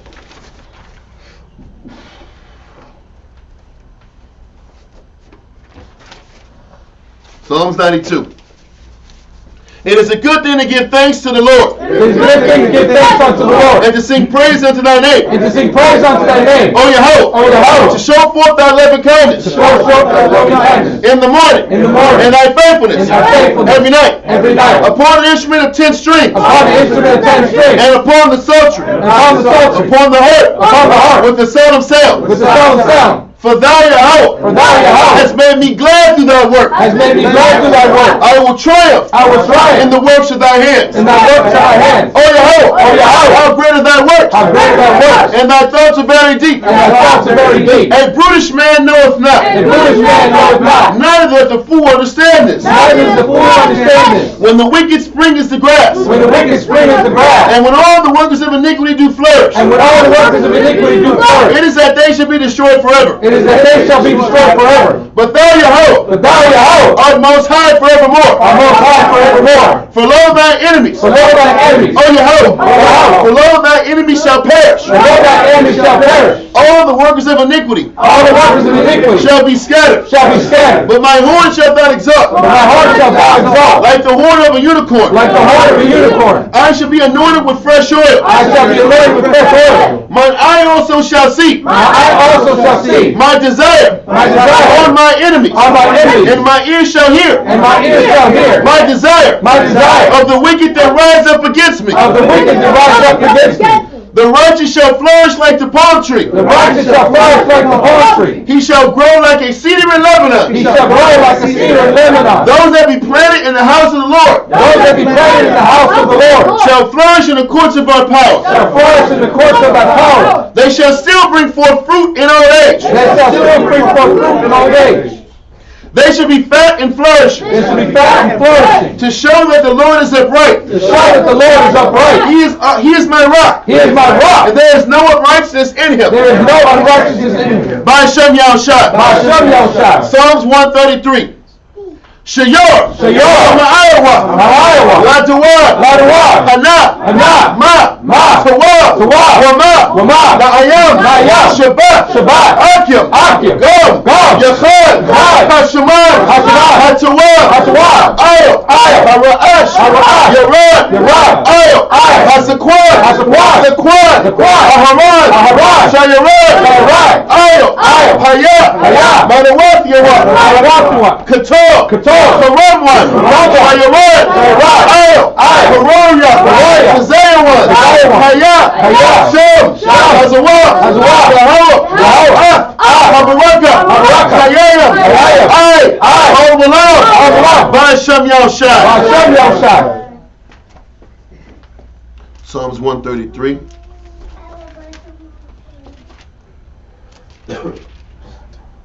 Okay.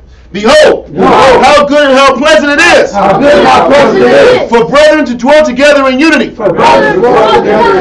It is like the precious ointment upon the head that ran down upon the beard, even Aaron's beard, that went down to the skirts of his garments, as the dew of Hermon, and as the dew that descended upon the mountains of Zion. For there the Lord commanded the blessing, even life forevermore. By Shem Yahushua. Yahweh. By Shem Yahushua. Rakanah. Rashreya. Rabiah. Support. Yahweh. By Shem Yahushua. Rakanah. Rashreya. Rabiah. Support. Yahweh. Hashem. Yahushua. Rakanah. Rashreya. Rabiah. Support. Yahweh. Hashem. Yahushua. Rakanah. Rashreya. Rabiah. Support. Barakatah Yahweh. Barakatah Yahushua. Barakatah Yahweh. Barakatah Yahushua. Barakatah Yahweh. Barakatah Yahweh. Barakatah Yahushua. Barakatah Yahweh. Barakatah Yahushua. All knowledge, all wisdom, all understanding, all love, all mercy, all power from Yahweh. All power from Yahweh. All power from Yahweh. By Hashem, Yahushua, the water, the miyat, the man. Look.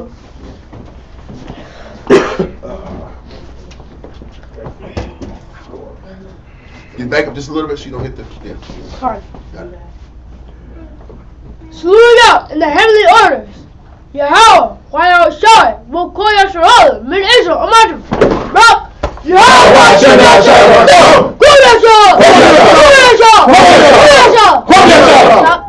time for sisters. We stand.